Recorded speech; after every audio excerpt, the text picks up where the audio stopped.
The moment this young man awoke in his bedroom, he saw words scrawled in fresh blood across the ceiling. Then, a drop-dead gorgeous woman walked into the room. Calling him darling, she invited him for breakfast. But he'd never seen her before in his life, and demanded to know who she was. The instant he asked, the woman's eyes locked onto his. Her pupils rapidly turned pitch black, her jaw unhinged, stretching into a grotesque grin as she shrieked, "You can see me?" And in a flash, the beautiful girl transformed into a hideous monster that swiped his head clean off. Fang Xiu jolted awake in his bed, heart pounding. Was it all just a terrible nightmare? But life isn't a dream. The blood-red writing was still there on the ceiling, and sure enough, the alluring woman appeared again, calling him to come eat. Although terrified, Fang Xiu decided to ignore her this time. He figured if he acted like she didn't exist, he might just survive. But he never expected the woman to snap her head around a full 180 degrees, jolting him in terror. His cover was blown. The creature then flicked its long tongue out, licking his face. I knew it. You can see me. For the second time, he was sent to the afterlife. He woke up again in the same familiar bed, a mix of fury and fear boiling inside him, cursing that wretched monster. How could he possibly escape her? Before long, she entered his room again. Darling, wake up for breakfast. This time, Fang Xiu had experience. He didn't answer, instead focusing his attention on a tip-top video of an idol shaking her hips. Seeing this, the woman began to seduce him. Why are you watching another woman? Right in front of me? Honey, I don't remember you needing glasses. Why hold the phone so close? Is it because you can see me? By now, Fang Xiu was about to piss his pants, but he had to pretend everything. The phone was times the monster. Startled, Fang Xiu flung it away in terror, but the moment he realized his mistake, it was already too late. Looming behind him stood a grotesque demon with cracked skin and a horrifying face. Its mouth endlessly chanted, "You see me! You see me!" Overwhelmed by sheer terror, Fang Xiu's sanity snapped. He charged forward, ready to go all out against the creature. I see that ugly mouth of yours, but the monster easily dodged his wild punch. Then, it opened its massive maw, lined with razor-sharp teeth. In a single brutal snap, it tore his arm clean off. Fresh blood sprayed across the room, followed by a gut-wrenching scream of agony. This time, Fang Xiu's death was utterly gruesome, worse than his previous deaths, which were at least quick. This time, he was forced to watch as the monster devoured his flesh, piece by agonizing piece. A true vision of hell on earth. Fang Xiu couldn't even remember how many times he had died anymore. His sixth death? Scared to death when his wife suddenly appeared in his face. His eighth attempt? He tried to run, but the door was locked. He couldn't escape. Since escape was impossible, he decided to just, embrace it. Honey, can you see me? Yes, I can see you. Just get it over with and eat me already. After 13 consecutive deaths, Fang Xiu had truly gone mad. His spirit was broken, his mind in utter chaos. They say some people are living, but are already dead inside. Others may seem insane, but are actually perfectly lucid. After his 16th respawn, Fang Xiu finally absorbed the original owner's memories and began to understand. He started to grasp the nature of this world. The key difference? Here. All the bizarre horror stories weren't fiction, they were reality. Fang Xiu was trapped. Death and rebirth, an infinite cycle. He wondered, who wrote those bloody words on the ceiling, and what exactly times are these creatures? These urban legends. Are they all created by them? It seemed the girl claiming to be his wife was one of them. A ghost. The countless deaths had pushed him to the brink of insanity, but a towering wave of hatred for that ghost dragged his consciousness back from the abyss. Fang Xiu unconsciously muttered, "You deserve to die. As long as I draw breath, I will make sure you die." Just then, the ghost entered his room, calling him for breakfast just like before. But this time, Fang Xiu acted as if he didn't hear a thing, calmly going about his business. He recalled that from the very beginning, the ghost had never made physical contact with him, and sure enough, his suspicion was correct. He walked right through her body without any resistance. This explained it all.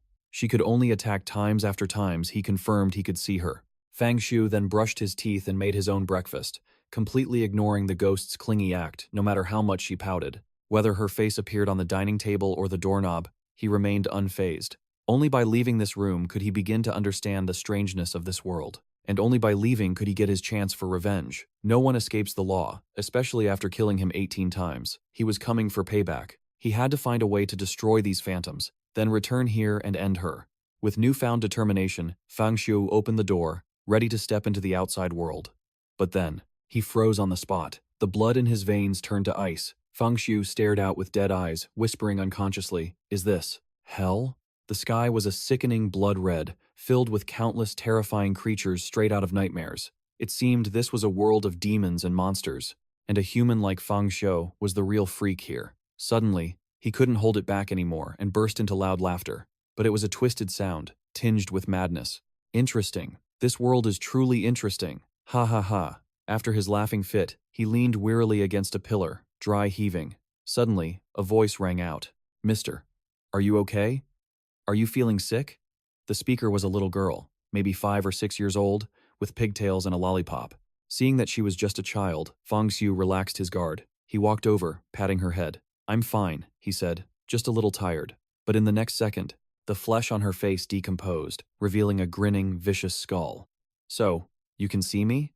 Before Fang Xiu's disbelieving eyes, the adorable little girl transformed into a horrifying demon. At first, he was stunned, but then he couldn't help but laugh maniacally again. "Ha ha ha, how fascinating, truly fascinating. Compared to before, I like your current appearance much better. Because this way, I won't have any burdens when I eventually destroy you. With so many freaks like you around, I won't have to worry about running out of things to kill. One day, I will personally exterminate every last one of you." In the end, the skeletal demon killed him with a single blow, turning him to pulp. He awoke on that familiar bed, marking his 19th death. This time, he was completely immune to the beautiful ghost's attempts at seduction. He went to the park and saw the little girl from before, but gave her the cold shoulder. There was no way he'd fall for that trick again. After observing for half a day, Fang Xiu had seen countless strange creatures. Some were massive, terrifying beasts, while others looked exactly like humans. They would pretend to be a loved one or a friend, striking the moment their target responded to them. The ghost back home was a prime example of this type. Suddenly, he remembered that the body's original owner had to go to work every day. To investigate the truth of this world, he would definitely need money. With that in mind, Fang Xiu decided to pay the company a visit. 6 months ago, the original owner had sold a villa, but the commission was never paid out. If he could get his hands on that money, it would sustain him for a while. Following his memories, Fang Xiu started cycling to his workplace, but when he arrived, he didn't see his company. In its place stood a gloomy, ominous psychiatric hospital. Fang Xiu was worried, but thinking of the commission, he decided to risk it all. The hospital had no lights, so the inside was pitch black. He could only feel his way forward, step by step. Suddenly, his hand touched something, round and soft. The surrounding scenery instantly changed. Before Fang Xiu could even process what was happening, he was met with a stinging slap. It turns out, he had accidentally copped a feel of his female colleague. "You pervert! I'm going to report you." This world had its oddities, but it also had ordinary people. Since they had made contact and she didn't turn into a monster, she was definitely human. Fang Xiu began to assess his surroundings. This was the Bai-Liu Library, the original owner's workplace. However, if he closed his eyes and opened them again, the library would instantly transform into the Qingshan Psychiatric Hospital. He could see the hospital, but he couldn't seem to touch its physical form. He figured it must be just like those other apparitions. It could only attack once a certain condition was met. A place like this, it's definitely hiding a massive secret. With that thought, Fang Xiu decided to uncover the mysteries of Qingshan Mental Hospital. The main hall, the dining room, and the restrooms were all deserted, but a thick stench of blood hung heavy in the patient ward. Spotting a crimson door ahead, he immediately phased right through it. Step by step, he ventured deeper, encountering countless twisted apparitions. Most of them were savage and bloodthirsty, and upon seeing a living person, their first instinct was to attack with feral madness. Fang Xiu didn't even blink, casually letting their attacks pass through him. He quickly took a mental count of the patient rooms. There were several dozen, which meant this asylum imprisoned at least that many ghosts. Furthermore, some doors were wide open, meaning it was entirely possible that some ghosts had already escaped. Yet, facing these nauseating specters, Fang Xiu remained eerily calm. This was all thanks to the female ghost who had already claimed his life 18 times. Just then, Fang Xiu's gaze fell upon a scattered paper on the ground. The words scrawled on it read, "Experiment, subject number 128, Ghost Transformation." A chilling realization struck him like a bolt of lightning. He thought to himself, "Don't tell me. Ghosts are just transformed humans? Were all the spirits in these rooms once people?" However, because everything before him was an illusion, he couldn't physically pick up the case files to read them. Suddenly, a few strands of black hair slowly descended into his view. This hair just hung from the air, connected to absolutely nothing. Fang Xiu was no fool. He knew better than to look up. He pretended to wander around, creating distance between himself and the strange hair. That's when he saw her, a female nurse in a mask, her face deathly pale, with limbs like a spider, clinging tightly to the ceiling. The ghost nurse began to crawl down, trying to talk to Fang Xiu. But our main character wasn't a rookie anymore, and wouldn't fall for such an obvious trick. Trying to take his life now was going to be much, much harder. Fang Xiu thought, if the office has clues, then other places must have them too. The answer to all these questions had to be in the asylum's very core, the director's office. He never would have guessed that this asylum's office wing would perfectly overlap with his own real estate agency. The director's office wasn't on the first floor, so he headed upstairs to investigate. Suddenly, a voice echoed from the hallway. Brother Xiu, why are you only showing up now? The two were his colleagues, Zhao Hao and manager wu-dehai. Fang Xiu, you still dare to come to work? I fired you. But Fang Xiu didn't spare them a single glance, continuing straight ahead. This sent manager wu-dehai into a furious rage. How dare you push me? This is rebellion, isn't it? Who told you to go to the third floor? I fired you, so get out. By now, Fang Xiu had already found the director's office. Wu-dehai screamed from behind. Fang Xiu, stop! But it was too late. He'd already opened the door, revealing a man and a woman preparing for a battle right on the desk. When they saw someone enter, they scrambled to pull their pants back on. The two of them roared at Fang Xiu. Who gave you permission to come in here? But he didn't care about them at all. He walked straight to the desk and pushed the girl aside. At that moment, Fang Xiu's eyes were fixed on the single piece of paper on the table. It was just as he suspected. This hospital was hiding a world-shaking secret. The letter began, Favored one of heaven, do you wish to know the truth of this world? Do you want to know what ghosts truly are? Having come this far, your heart must be filled with questions. I have left everything in room 502 of Building C. There, you will find everything you wish to know. When you discover the truth, you must then make a choice. Follow the whispers of your heart and accept destiny's gift. The moment Fang Xiu finished reading the letter, the building plunged into darkness. The man, called 𝘌𝙚𝙢𝙤𝙤, was none other than the chairman's son. 𝘌𝙚𝙢𝙤 ordered wu-dehai to go check what the problem was. The old manager didn't dare to disobey. Their colleague, Zhao Hao, thought Fang Xiu's behavior today was incredibly strange. Once the power went out, the mental asylum vanished completely. All that remained was a library shrouded in darkness. 𝘌𝙚𝙢𝙤𝙤 asked wu-dehai for his phone, but the man said it had no signal and was useless. My status allows me to come into contact with many things you can't possibly imagine about this world. The phones have no signal, and all light is being suppressed. If I'm not mistaken, this phenomenon proves one thing. It's very likely that we have entered a ghost domain. Seeing the power still wasn't back, wu-dehai grew impatient. He barked at the staff. Someone go see if the breaker tripped. A security guard spoke up. I'll go check. Then we're counting on you, Uncle Zhao. What is going on? Why is my phone's flashlight so dim? Is it dusty? Try wiping it. I did, but it's not working. That's not right. My phone's flashlight is dim too. Mine is as well. At that moment, Fang Xiu suddenly turned to 𝘌𝙚𝙢𝙤𝙤. This ghost domain you mentioned. What is it? Hearing the word ghost, everyone froze. Their faces turned pale with fear. There's no way ghosts actually exist in this world, right? You're kidding me. It's just some kind of strange, supernatural phenomenon. But he couldn't stand the chaotic crowd any longer. The young master roared, all of you, shut your mouths. Now, everyone be quiet. What I'm about to say is extremely important. It's about whether you live or die. Simply put, ghosts are real, and they exist in this world.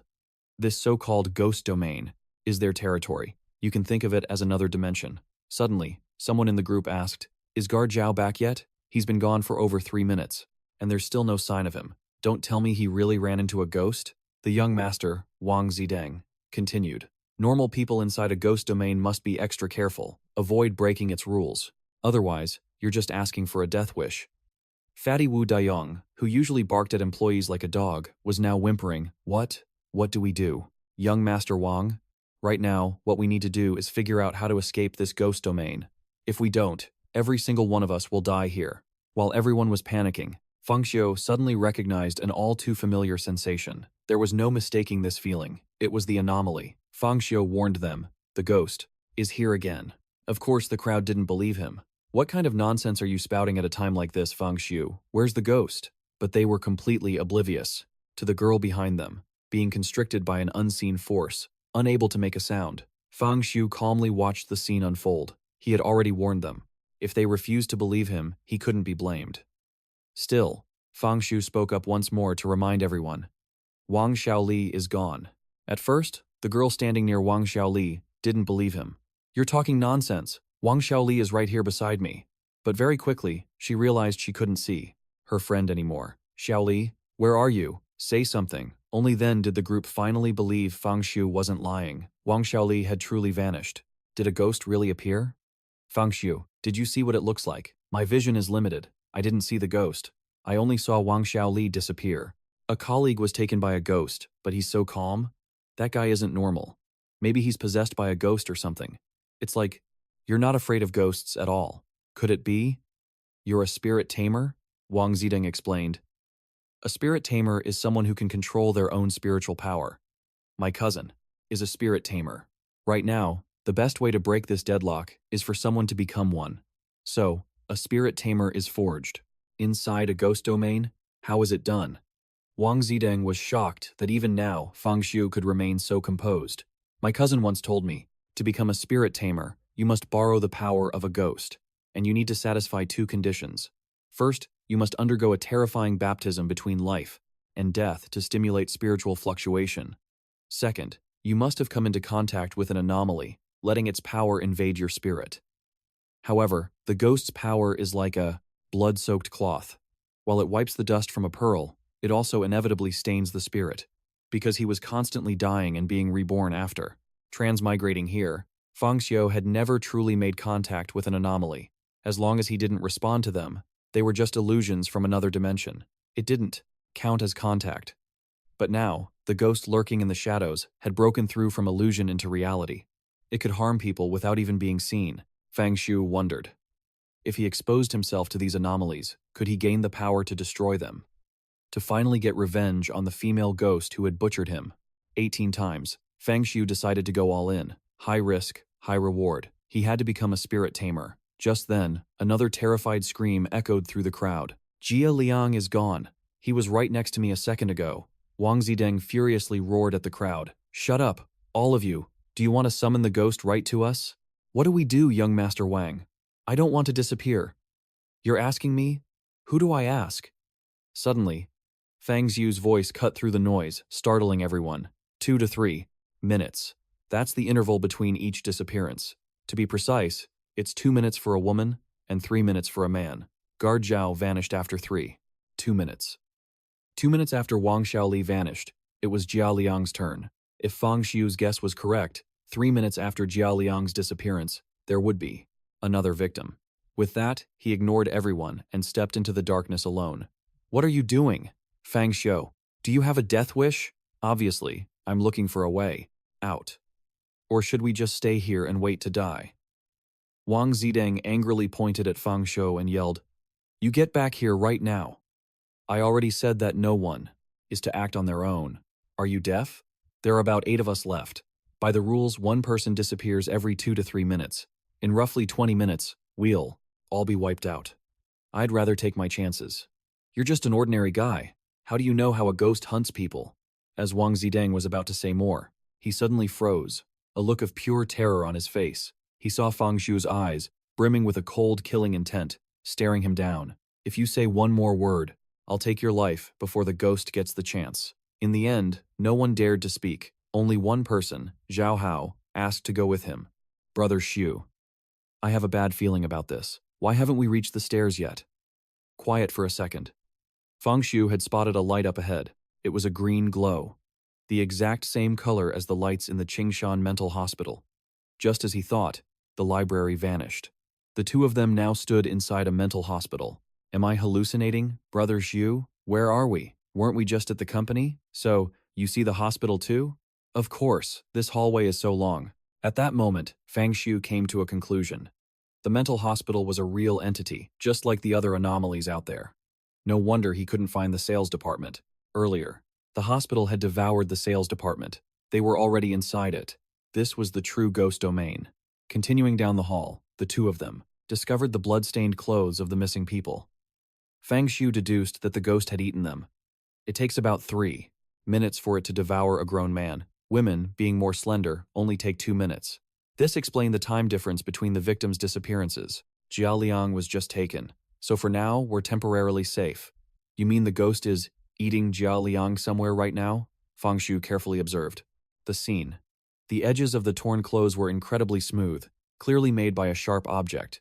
This immediately made him think of a surgeon's scalpel. Could the culprit who devoured the missing people be that ghost nurse he had seen before? Right at that moment, from down the hall, the sound of footsteps rang out, putting Fang Shu and Zhao Hao on high alert. It turned out to be Wang Zidang's group.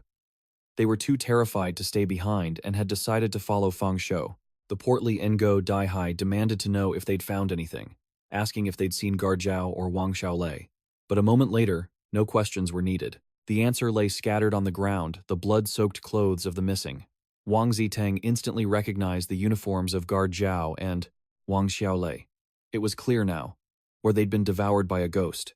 "We have to get out of here, now!" His secretary shrieked.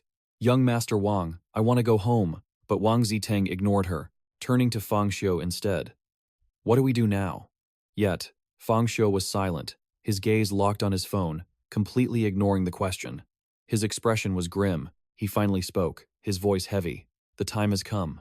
The secretary looked baffled. "What are you talking about, Fang Shu? What time has come?" But as soon as the words left her mouth, a bone-deep chill crept up her spine. Even Wang Ziteng, standing right beside her, felt it too. Slowly, they both turned their heads. On the ceiling, a creature with impossibly long limbs was scuttling towards them. Its face was a deathly white, its eyes glowing fiercely in the darkness. It was the ghost nurse Fang Shu had encountered before. At this horrific sight, the secretary was frozen, too terrified to even scream. The ghost nurse opened its mouth, revealing rows of razor-sharp teeth as it lunged at them. Chaos erupted as the group scrambled to escape. In the frantic stampede, the secretary was knocked to the ground. She desperately grabbed Wang Ziteng's sleeve, begging, "Young Master Wang, save me!" But what's a pretty face when a demon is on your heels? Without a moment's hesitation, Wang Ziteng kicked her away. The desperate secretary could only reach out her hand, pleading for help. But it was too late. The ghost nurse was upon her, a gleaming, razor-sharp scalpel in its hand. Before the secretary could even let out a final cry for help, the blade sliced clean through her throat. Fang Shu thought to himself, "My deduction was correct. The one who killed the others was the ghost nurse." Her surgical technique was terrifyingly precise, a skill honed from countless operations in this very asylum before her death. Even with him and Zhao Hao standing so close, she ignored them, completely engrossed in the body of her victim. When a surgeon performs an operation, they focus on one patient at a time. Operating on two simultaneously is nearly impossible. It seems devouring humans has become her new instinct, after turning into a ghost. Understanding the ghost nurse's pattern, Fang Shu seized the opportunity while she was feeding. He charged forward, landing a powerful punch, right on her head. But it was like hitting solid steel, and a sharp pain shot through his hand. These spectral beings possessed a horrifying power that humans simply couldn't fight. Before them, mortals were pathetically weak. Seeing Fang Shu actually try to fight the ghost, Zhao Hao broke out in a cold sweat. "Let's run!" "Hao bro, don't worry," Fang Shu calmly explained. "This ghost's rule is that it only targets one person at a time. It dissects them with its scalpel before eating. While she's eating, we are perfectly safe." "But how, bro? It looks like she's almost done," Zhao Hao stammered. "Li Feifei may look slender," Fang Shu noted, "but she's well endowed. Her body mass should buy us at least 3 minutes. No need to rush." Wang Ziteng had once said that to become a spirit tamer, one must allow the power of a ghost to invade their own spirit. And inside a ghost's domain, the most concentrated source of that power is, naturally, right next to the ghost itself. Physical contact would surely speed up the process. So, while the nurse was distracted with her meal, Fang Shu placed his hand on her thigh and began to feel it. This outrageous move left Zhao Hao utterly speechless. He thought he was a degenerate for enjoying certain types of solo activities, but he never imagined that this clean-cut-looking guy would dare to touch a female ghost. Fang Shu, however, remained completely unfazed, calmly caressing her leg. "I plan on staying a little longer. If you're scared, you can go first." Zhao Hao was at a loss for words, but then he made a decision. He would risk it all. He remembered Wang Ziteng saying that contact with ghosts could turn you into a spirit tamer, and he wanted to try. So, the young man also reached out and touched the ghost's soft, pale thigh, but the sensation was anything but pleasant. The ghost's body was as cold as ice. The two young men sat there, feeling up a ghost's leg while having a heart-to-heart. I can't believe the first time I ever touch a woman's thigh. It belongs to a ghost. But I have to admit, these are some seriously long legs.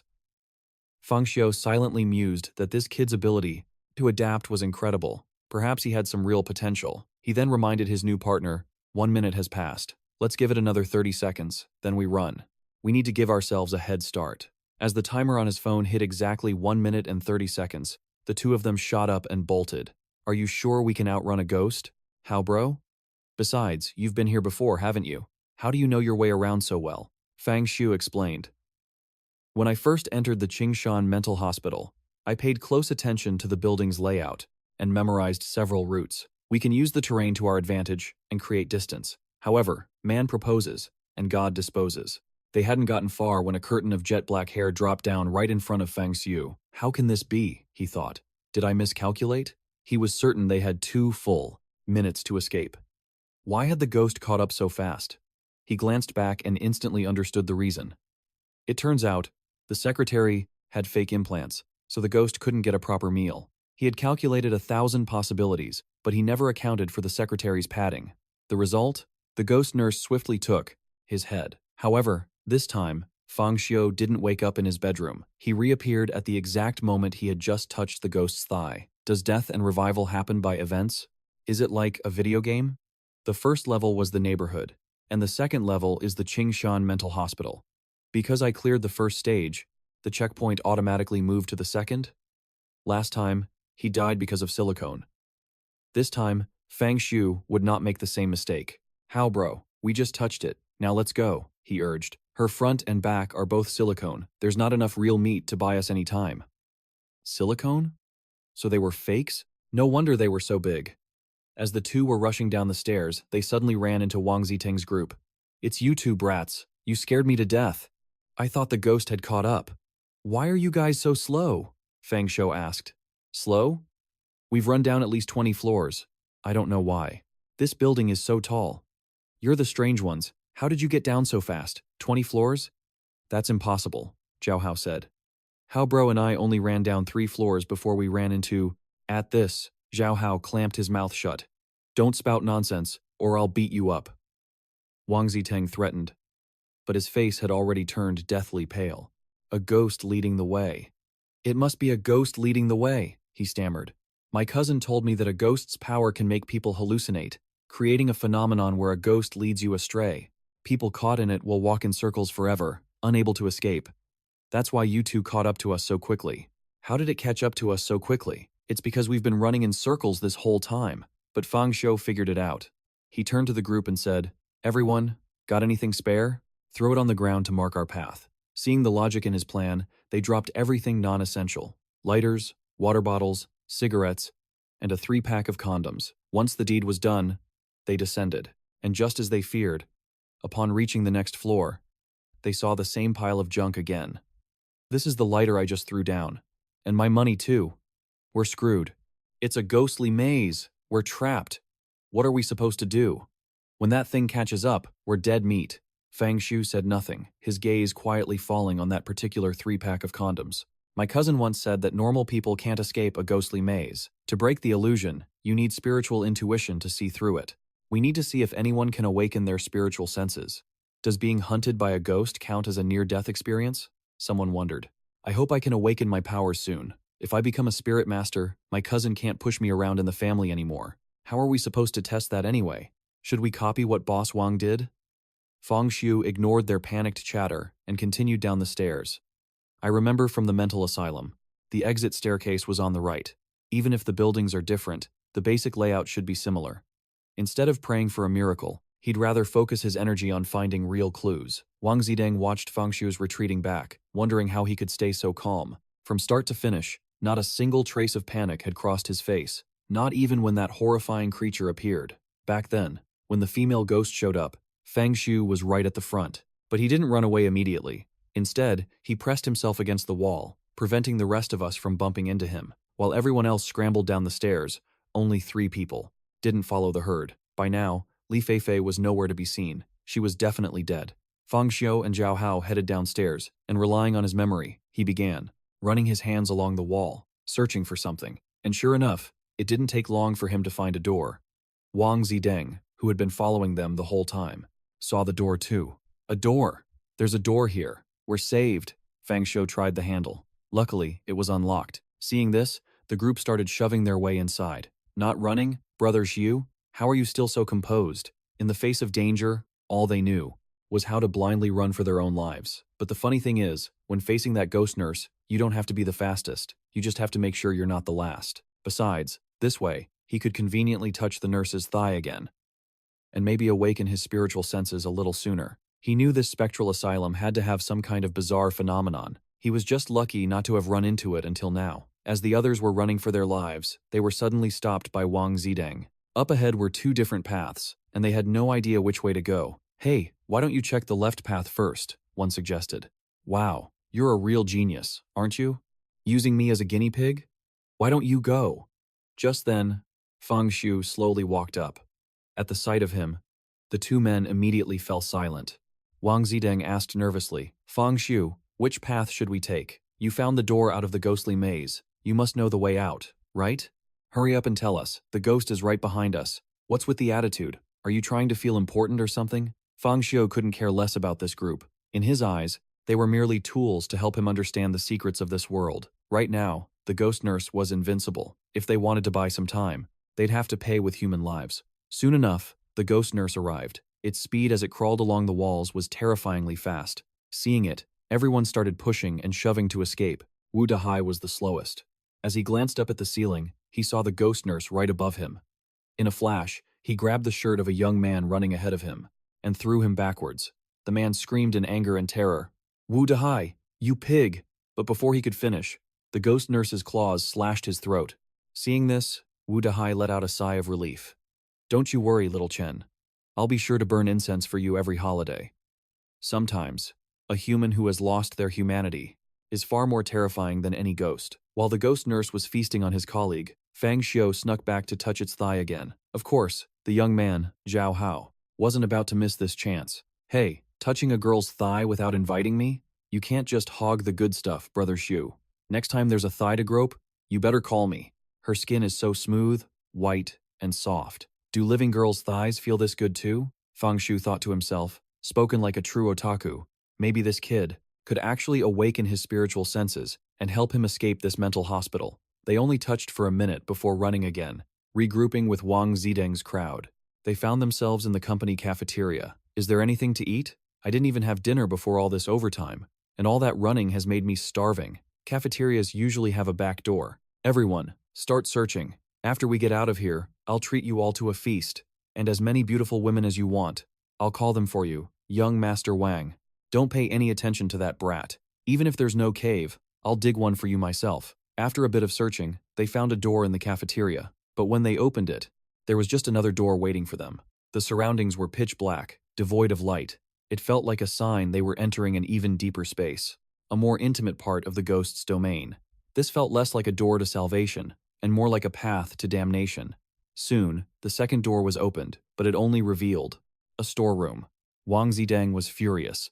There's no exit here. We're like turtles trapped in a jar for this ghost. At that, the group immediately turned and started blaming Fang Xiu. This is all your fault. If you hadn't chosen the wrong path, we wouldn't be trapped here. If you didn't know which way to go, couldn't you have just talked it over with us first? Faced with their ridiculous accusations, Fang Xiu just let out a smirk, still blaming each other at a time like this. Humans truly are fascinating creatures. Zhao Hao couldn't stand it anymore and spoke up to defend him. Brother Xiao didn't force any of you. You're the ones who wanted to follow him. You asked him for directions, and now you're blaming him? If you're so capable, why didn't you pick a path yourselves? We might not be capable, but at least, we wouldn't just make a reckless decision like he did. We trusted him, and we let him choose. Who knew he'd just pick a random path? Fang Xiu didn't just betray our trust. He led us all to our deaths. 𝘌𝙤𝙢𝙤𝙤 stopped them both. Stop fighting. The most urgent thing right now is to figure out how to survive. From my observations, this creature only attacks one person at a time. Afterwards, we should have a window of about 2 to 3 minutes of safety. The only way out now was to choose a sacrifice. A single person to lure the creature away and create a chance for everyone else. At that moment, 𝘌𝙤𝙢𝙤𝙤 turned and pointed a trembling finger at Fang Xiu. If it weren't for you, we wouldn't be in this mess. So it has to be you, Fang Xiu. You must atone for this. But Zhao Hao refused to let that happen. Seeing someone threaten his friend, he lunged forward, locking Wang Zideng in a chokehold from behind. "You let go of him!" Wang Zideng frantically called for the fatso, 𝘿𝙚𝙢𝙤𝙤, to help. In an instant, the three of them were a tangled mess, a chaotic brawl in the dark. "Get off me, you fat pig! Young Master Wang, I've got him!" Just then, the room was filled with a deafening slam, the sound of a door being locked shut. Somehow, Feng Shuo had slipped outside and trapped them all inside the warehouse. "I always thought I'd lost my fascination with humans," he mused from the other side. "But as it turns out, you people are far more interesting than any ghost. Thanks for giving me a new hobby in this world. I'll be sure to repay you all properly next time." As soon as Feng Shuo finished speaking, a silver gleam flashed across his neck. It was the razor-sharp scalpel of the ghost nurse, and as she began to feast on his flesh, the others quickly forced the door open and fled for their lives. Only Zhao Hao looked back, grieving his friend's sacrifice. "Brother Xu, let me take you with me." But Wang Zideng was thrilled. Feng Shuo had bought him an extra 3 minutes of life. However, when he glanced back, his face turned pale with utter terror. Feng Shu's severed head, lying on the ground, was staring directly at him with a twisted, demonic smile. A smile that seemed to promise, "I'll be waiting for you in hell." And just like that, Feng Shuo was reborn, finding himself back at the moment he and Zhao Hao were touching the ghost nurse's thigh. Events unfolded as they had before, with nothing out of the ordinary, until the group came to a fork in the path. Wang Zideng approached him. "Feng Shuo, you've awakened your spiritual sense, haven't you? You found the door instantly before. You must know which way to go, right? Hurry up. Lead us out of here. Get us out, and everyone will be sure to reward you." Feng Shuo didn't answer. He simply stated, "In 1 minute, the ghost will appear. He even knows the exact time it will show up. It seems you really have become a spirit master. Feng Shuo, if you can just get me out of this ghostly domain, I'll give you 5 million yuan. "Not so fast," Feng Shuo said calmly. "Before we leave, I have one more thing to take care of." Seeing the look on Feng Shuo's face, Wang Zideng suddenly sensed that something was terribly wrong. His instincts were right. In the next moment, a swift kick from Feng Shuo landed directly on his family jewels. The force of the blow was devastating. Wang Zideng's eggs were completely shattered. He collapsed, howling in agony. "That 5 million yuan, you should keep it to fix your little problem." The fatso, 𝘿𝙚𝙢𝙤𝙤, pointed an angry finger at Feng Shuo. "What are you doing? Why did you suddenly attack young Master Wang?" Feng Shuo explained with chilling logic. "The ghost nurse is much faster than a human. In 1 minute, someone is guaranteed to die. But now that Wang Zideng has lost the ability to move, the one who dies will naturally be him. I did this to save all of you." And with that, Feng Shuo struck again. A blood-curdling scream echoed through the hall. Another man's jewels had been crushed. It was none other than the fatso, 𝘿𝙚𝙢𝙤𝙤. His eyes rolled back as he foamed at the mouth, falling unconscious. "Brother Xu, 18 that move was a little too vicious, don't you think? Just what are you trying to accomplish? In such a short time, you've suddenly attacked and seriously injured 2 people. Attacking young Master Wang was to save us, but what about Manager Wu?" Facing his colleagues' questions, Feng Shuo replied without a hint of emotion. Obviously, to have a backup plan. Zhao Hao couldn't help but give him a thumbs up. He truly was Brother Xu, always thinking 1 step ahead. Attacking one person was one thing, but to prepare a spare sacrifice, this completely shattered his view of the world. Was this guy even human anymore? The path on the right is a dead end. If you want to escape, go left. Time is running out. If the left path is the way out, then why aren't you going? Is there another danger ahead? Are you planning to use us as backups too? I'm waiting to touch her thigh. You have 10 seconds to run. Another chance? Brother Xu, let me join you. Heh. And just like that, the minute was up. The ghost nurse appeared at the far end of the corridor. Feng Shuo didn't run. He stood his ground, watching it slowly advance on Wang Zideng and 𝘿𝙚𝙢𝙤𝙤. Wang Zideng, in too much pain to move, could only lie on the ground, begging Feng Shuo to save him. Suddenly, he felt a warm wetness spreading in his crotch. He reached down, and his hand came back slick with blood. He couldn't believe it. One kick from Feng Shuo had left him this injured. His future as a man was over. Consumed by pure rage, he lunged, trying to drag Feng Shuo down with him. "If I die, you're coming with me." However, his hand was pinned to the ground by Feng Shuo's foot. Feng Shuo crouched down, whispering, "Don't worry, I'm not going anywhere. I have to stay and watch you die." Then, the ghost nurse's cold hands slowly reached for his face. His eyes widened in absolute terror as he pleaded, "No, please." Finally, the The ghost nurse twisted his head with a sickening crack. Fang Zhu watched the bloody spectacle, completely unfazed. So, this was the taste of revenge. It wasn't bad at all. He could feel his heart pounding. Haha. If one day, my own wife were to die by my hands, I wonder how beautiful that sight would be. As the ghost nurse began to feast on 𝘌𝙤𝙢𝙤𝙤's corpse, Fang Zhou, once again, reached out to touch its thigh. He remembered his previous death, how only Zhao Hao had genuinely cared for him. He turned to his friend. Do you want to come with me? Fang Xiu's blood-soaked face sent the other survivors scattering in fear. Zhao Hao turned pale, and though he stood his ground, he was too terrified to speak. Fang Xiu thought to himself, I've died a total of 21 times. It's difficult for me to feel any real emotion anymore. My humanity is slowly fading away. Zhao Hao is different from me. If he's not willing, I won't force him. After composing himself, Zhao Hao finally spoke. My family background is average, and my looks are plain. In the sales department, I was a nobody. Only you, Brother Xiu, were willing to talk to me and treat me like a real friend. That's why I've decided to trust you. With that, the young man also sat down and placed his hand on the female ghost's thigh. Brother Xiu, why did you really attack 𝘌𝙤𝙢𝙤𝙤 and 𝘿𝙚𝙢𝙤𝙤? This ghost's speed is far beyond human limits. To survive, you have to trade lives for time. Given their status and position, who do you think they would have pushed out? To be the cannon fodder? Me, the guy they have a grudge against? Or you, the insignificant employee they've always looked down on? Just then, Fang Xiu's expression changed. Hold on. Zhao Hao. Do you feel that? A chilling energy is slowly seeping into our bodies. This isn't an illusion. Could this be? Model. The creeping chill wasn't just a ghost lurking nearby. It was a gathering storm. The ghost energy felt weak, almost dormant. He realized then, the threshold of awakening was finally within reach. Could this be the herald of spiritual evolution? Though, speaking of chills, that nurse's leg was ice cold. Was it her posture? He couldn't help but jest, keeping his sanity on a razor's edge. Time is running out. We have to move. But Fang Xiu just smiled, a thrill rushing through him. Not yet. I can feel it. My spirit is about to awaken. Truly, thank the heavens, we are saved. But what does awakening even feel like? Why do I feel nothing? Fang Xiu's gaze darkened. You have walked the halls of the abyss, but you have never danced with death. Your heart has yet to break, so you cannot see the path. Zhao Hu swallowed hard, glancing at him with new eyes. He speaks as if he has been through the fires of hell itself.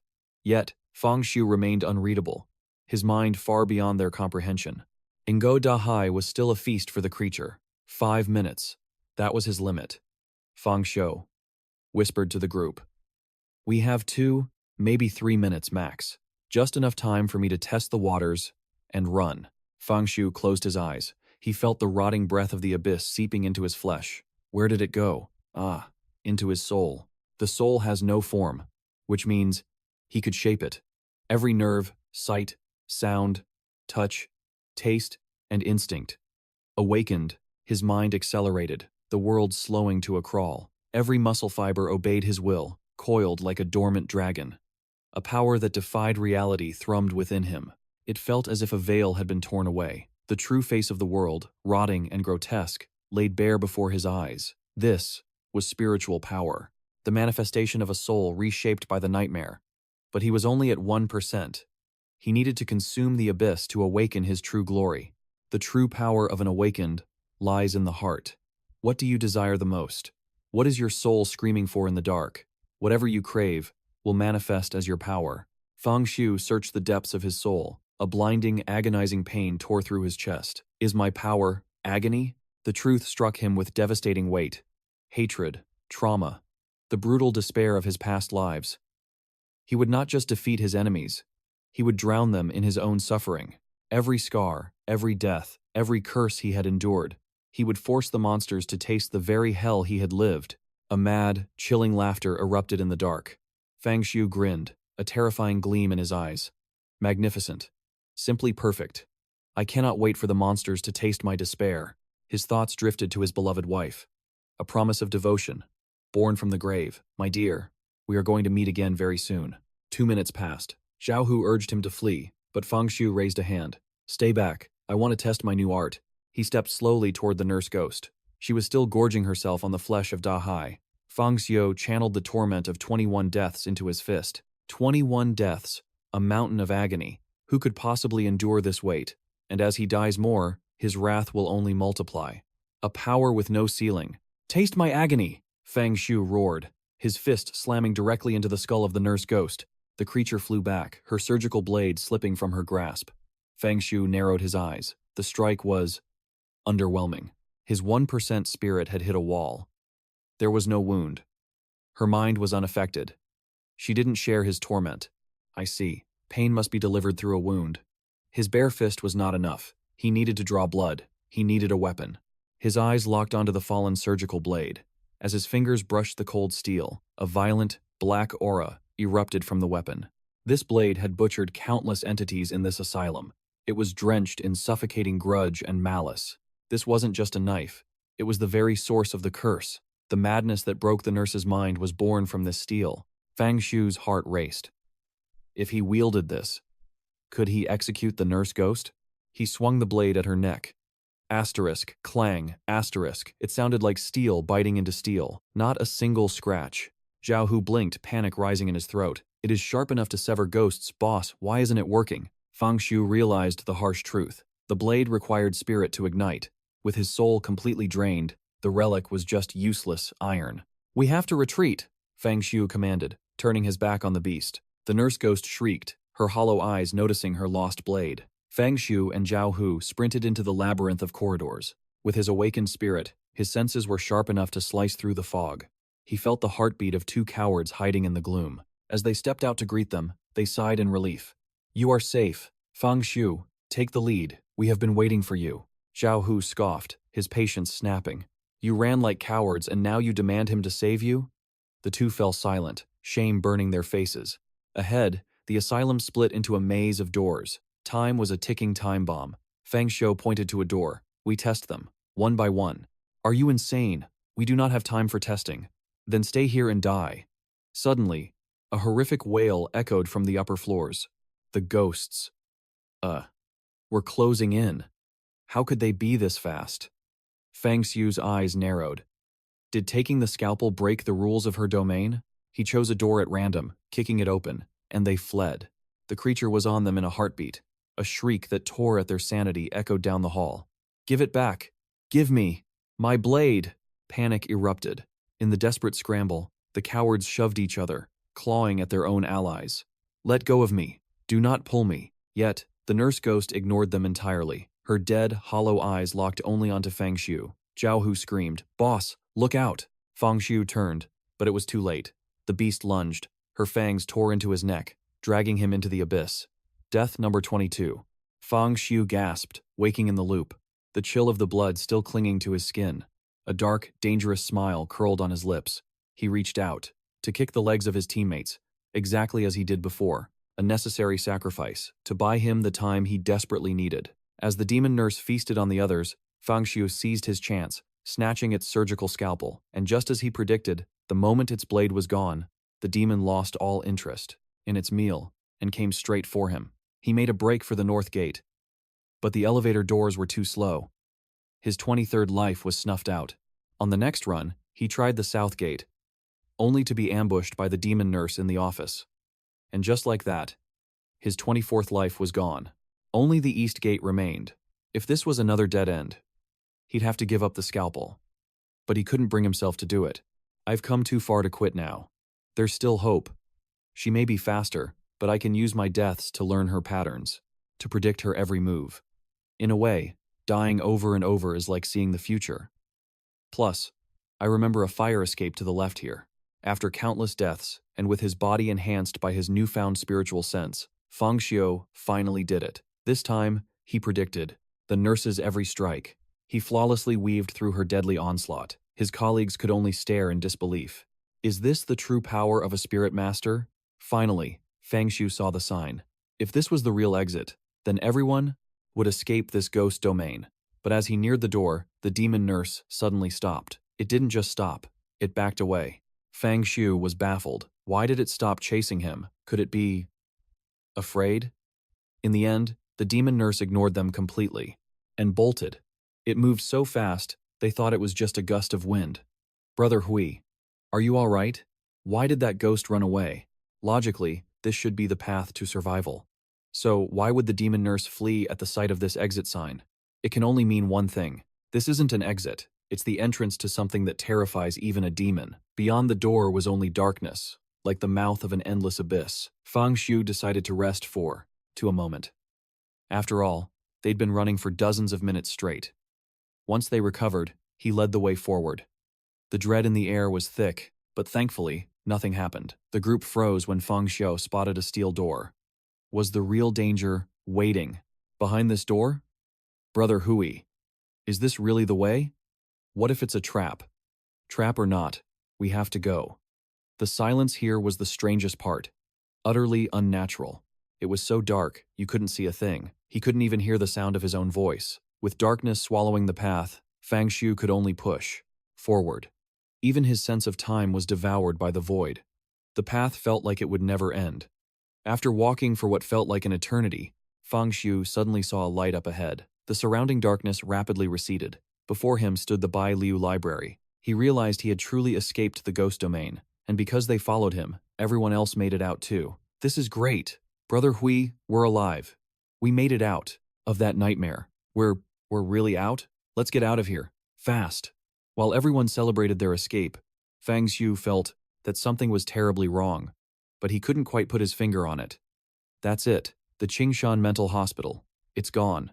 All that's left is this Bai-Liu library. And how did we escape without facing a single danger? Is it possible the demon nurse was bound to the hospital, unable to leave? Tonight was exhausting. Brother Hui, let's just go home and rest. We have to work tomorrow, unless we call in sick. Hearing Zhao Hao mention going home and work, Xiu's expression changed dramatically. She's gone. No. It can't be. I can accept that I ran away for no reason. I can accept losing the mental hospital. But the one thing I cannot accept is that all the ghosts have vanished. If they're gone, who do I get my revenge on? Especially my beloved wife. You can only die by my hand, and no one else's. Honey, you better be waiting for me at home. Back in the real world, Xiu immediately hailed a cab. Inside, he kept muttering impossible, spooking the driver. You can't all just disappear, especially not my wife. You absolutely cannot disappear. Lin Tian's eyes were bloodshot and ferocious. My dear wife, you are not allowed to go anywhere. The moment the car stopped, Xiu bolted upstairs, completely forgetting to pay the driver. He sprinted, calling out for his wife over and over. Anyone in this world can vanish, but not you. You are the only one who can't. He threw open the door to his familiar apartment, but his beautiful wife was nowhere to be seen. Xiu collapsed to the floor in defeat. You killed me 18 times. Without you, how am I supposed to live on, my love? After dying dozens of times, driven to the brink of insanity by his wife and the demon nurse, his burning hatred for them was the only thing keeping him alive. He'd sworn a blood oath to make them suffer as he had, but now, the anomalies were gone. All that venomous resentment festering inside, Xiu had nowhere to go. His very existence had lost its meaning. Just as Xiu was, drowning in despair, his phone suddenly rang. It was Zhao Hao. Brother Xiu, did you see the news this morning? The White Willow Library burned down last night. At 7:49. Hearing those words, Xiu shot up from his bed. A euphoric tremor racked his body. It's a miracle. Haha. So this is it. The twisted game isn't over yet. I knew you were just playing hide and seek with me.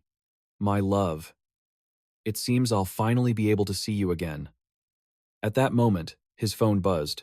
It was a text from Wu Dahai. Xiu, why aren't you at work? Wu Dahai had spammed him with messages, all asking the exact same mundane question.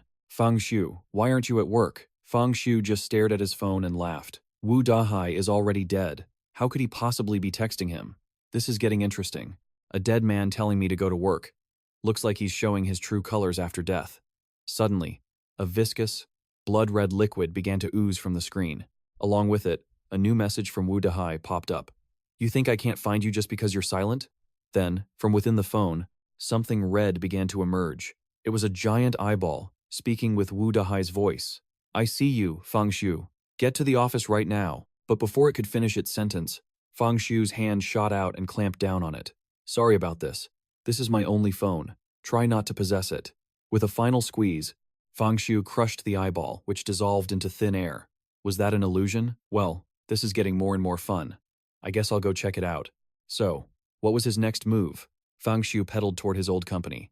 But upon arrival, he found the 𝘿𝙚𝙢𝙤𝙤 library was nothing but a smoldering ruin from last night's inferno. Stepping inside, the acrid stench of smoke assaulted his senses. The effect was pretty impressive, he noted. As he reached the stairs, Fang Xiu ran into Zhao Hao.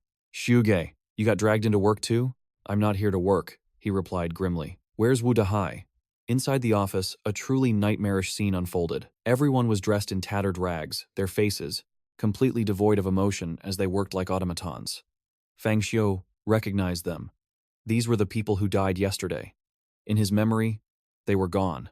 Yet here they were, living well. What was real anymore?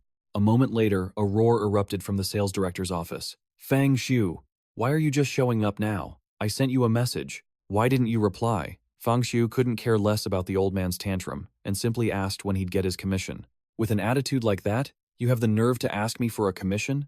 You were insufferable when you were alive, and you're just as hateful now." 𝘿𝙚𝙢𝙤𝙤's eyes blazed crimson. "What did you say? Who's dead?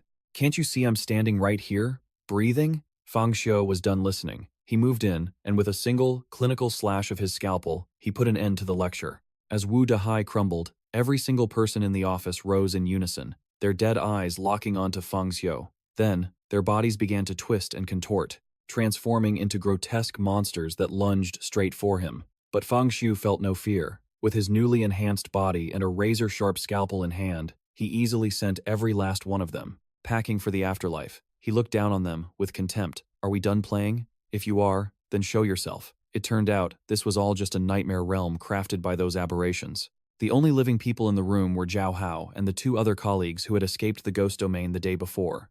Fang Xiu, however, was still trapped deep within the spectral dream. "So, this is your power," he muttered. Before him hovered the true puppet master, a massive, grotesque eyeball that pulsed with malice. It spoke. "How can you see me? Why do you not feel fear?" Fang Xiu stared it down confidently. "So, you feed on fear to harm people. No wonder you created a world where the dead are summoned back to work. I admit, being dead and still having to clock in is a pretty terrifying thought. But I have you to thank. By trying so hard to scare me, you reawakened my hope to live, and showed me exactly how to escape this illusion." Faced with such a defiant human, the eyeball could only retreat. "A human without fear. I will remember you." So this was the aberration that controlled the dreamscape, the very one that had sent the nurse ghost running for her life. If his theory was correct, the cleaver-wielding ghost nurse was the weakest type of aberration in this mental hospital. The others, likely humans who transformed and escaped from their wards, each possessed different abilities and potential. At that moment, Zhao Hao, unable to conquer his nightmare, finally perished. Fang Xiu remembered his friend's words. "After you died, Xiuge, I carried you." With that memory burning in his mind, Fang Xiu decided to end his own life, to give Zhao Hao another chance. If the aberration's power was dream control, then the best solution was to simply not fall asleep. But in this cursed world, the ghost realm times was times the dreamscape. It seemed there was no escaping it. The only way to clear this stage was to rely on yourself and master your own fear. There's another aberration in the emergency exit. What? There's still more? They'll create endless strange phenomena inside the illusion. They'll even make you believe you've escaped the danger zone, but it's all fake. As long as you overcome your fear, you can survive this. If you see Li Feifei in the illusion, try touching her. The sensation in your hand won't be the same. That's the key to breaking the illusion.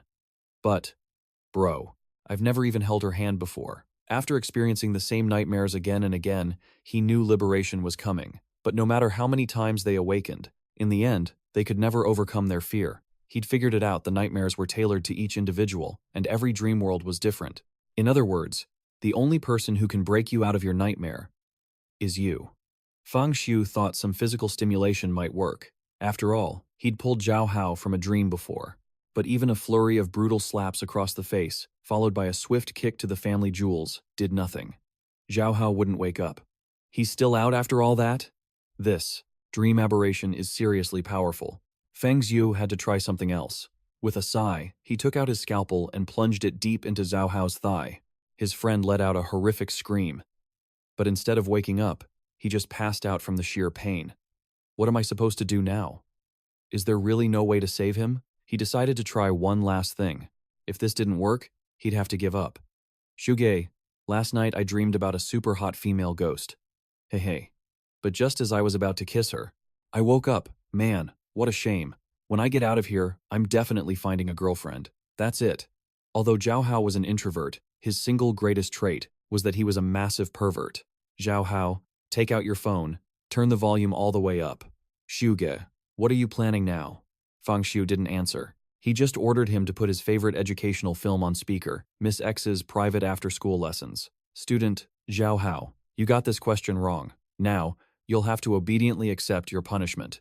Bro, what are you doing? If you want to watch this, can't you wait till we get out? This is more embarrassing than taking a dump in public. I'm not joking, Fang Xiu said, his face dead serious. This is to save your life. Now, open your phone. Now. Seeing his grim expression, Zhao Hao had no choice but to obey. The beautiful teacher appeared on screen. Lie down. You answered incorrectly, so you're getting spanked. Fang Xiu leaned in close. Listen, you have to become the student in this movie. Fully immerse yourself. Get yourself worked up. Then, once you're in the illusion, no matter what you see, just close your eyes and think of this scene. Understand? Does it hurt? Still don't know what you did wrong? If you can't tell me, I'll just have to keep going. After only a moment, Zhao Hao's entire body was flushed. Fang Xiu cut in. All right, that's enough of a preview, or you'll go blind. Remember, no matter what you see, it's all fake. Find the flaw in the dream. Stay fearless, and you won't die. The nightmare began. Their two colleagues couldn't handle it and were instantly logged out of the server of life. Zhao Hao, on the other hand, was incredibly excited. He even started ripping his own shirt off. It seems the beautiful demoness strategy was super effective. No wonder that guy from A Chinese Ghost Story was so enchanted by the ghost. Was that spiritual energy manifesting around Zhao Hao? He's actually awakened his spiritual power. Moments later, Zhao Hao shot up, screaming at the top of his lungs, Fei, don't run away. Fang Xiu was left speechless. This guy really only ever dreams about pretty girls. Zhao Hao stared at Fang Xiu, a little hesitant. Are you really Xiuge? Let me feel your head for a second. Has your brain evolved or something? Of course not. Stop watching those weird plumber videos. Up next, the beautiful air stewardess patient and the lucky doctor. Don't say another word. Xiuge, were you spying on my phone? After finally breaking free of the dreamscape's clutches, Fang Xiu and Zhao Hao continued moving forward. That was incredible, Xiu. We actually escaped. We really did. Hey, Zhao Hao, did your spiritual sense just awaken? Back in that illusion, I had this really strange feeling. It was like a sixth sense, and my strength exploded. So, what kind of ability did you awaken? I don't feel any specific power, but Wang Zidang said everyone gets a spiritual sense. Don't tell me I'm the only one who didn't get one? So, Xiuge, what's your ability? My ability is to see the future. What? No wonder you knew which path to take in that hellscape. You even knew about the aberration waiting in the emergency exit. If this world truly, Doc, has spirit masters, then predicting the future is infinitely more valuable than just escaping pain. Besides, after getting inside, I can get even more useful data from the organization. I need to get stronger, fast. Then, I'll have my revenge on them, especially for my beloved wife, trapped at home. In his perception, the Qingshan Psychiatric Hospital was a critical piece of the sales department puzzle. Why can't I see it? Could it be another dimension that fused with reality, and its presence was discovered and concealed? Luckily, the creature we met was a dreamweaver, with no direct attack power.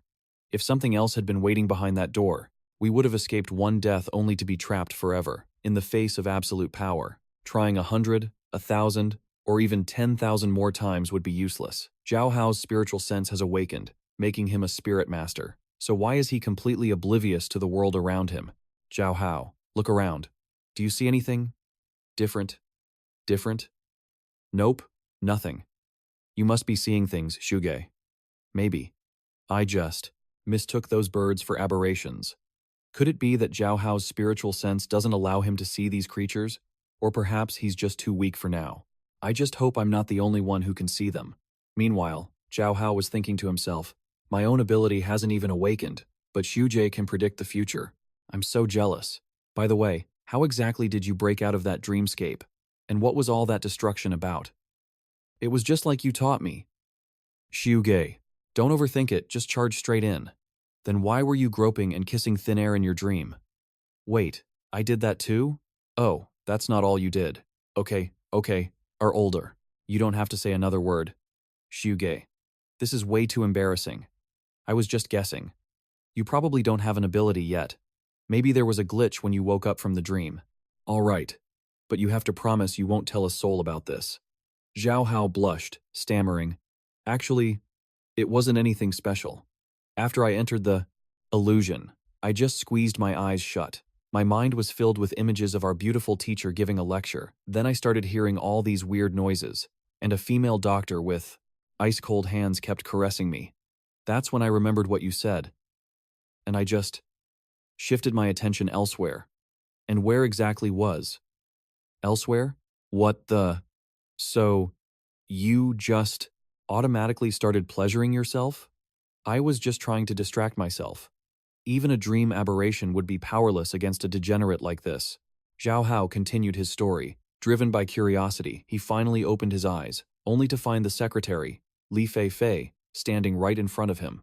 The moment Zhao Hao's gaze fell upon her, Li Fei revealed her true form. She became a grotesque female ghost with a gaping maw. It pinned Zhao Hao's arms and opened its blood-soaked mouth, ready to devour him. The young man thought, well, I'm dead either way. So he decided to find out if Li Fei's assets were real or fake. Because Zhao Hao had lost all sense of fear, the ghost could no longer harm him. No wonder those eyes never appeared again. They were probably disgusted by Zhao Hao. This is so humiliating. I can never face anyone again. You were already dead. What's there to worry about? The most important thing in life is to have no regrets, right, Zhu? I'm calling a cab and going home to sleep. Call me if anything comes up. All our colleagues are dead. We could run into another aberration, and you want to go home and sleep? And what? You want to call the police? Don't call anyone. Someone will come looking for us on their own. If aberrations and spirit masters exist in this world, then there must be an organization that deals with them. Otherwise, the world would have fallen into chaos long ago. When someone finds you, just tell them this. That evening, honey, you're home. Have you eaten? Should I make you something? Fang Shu stared blankly at the beautiful woman before him. When he didn't respond, she asked again, can you see me?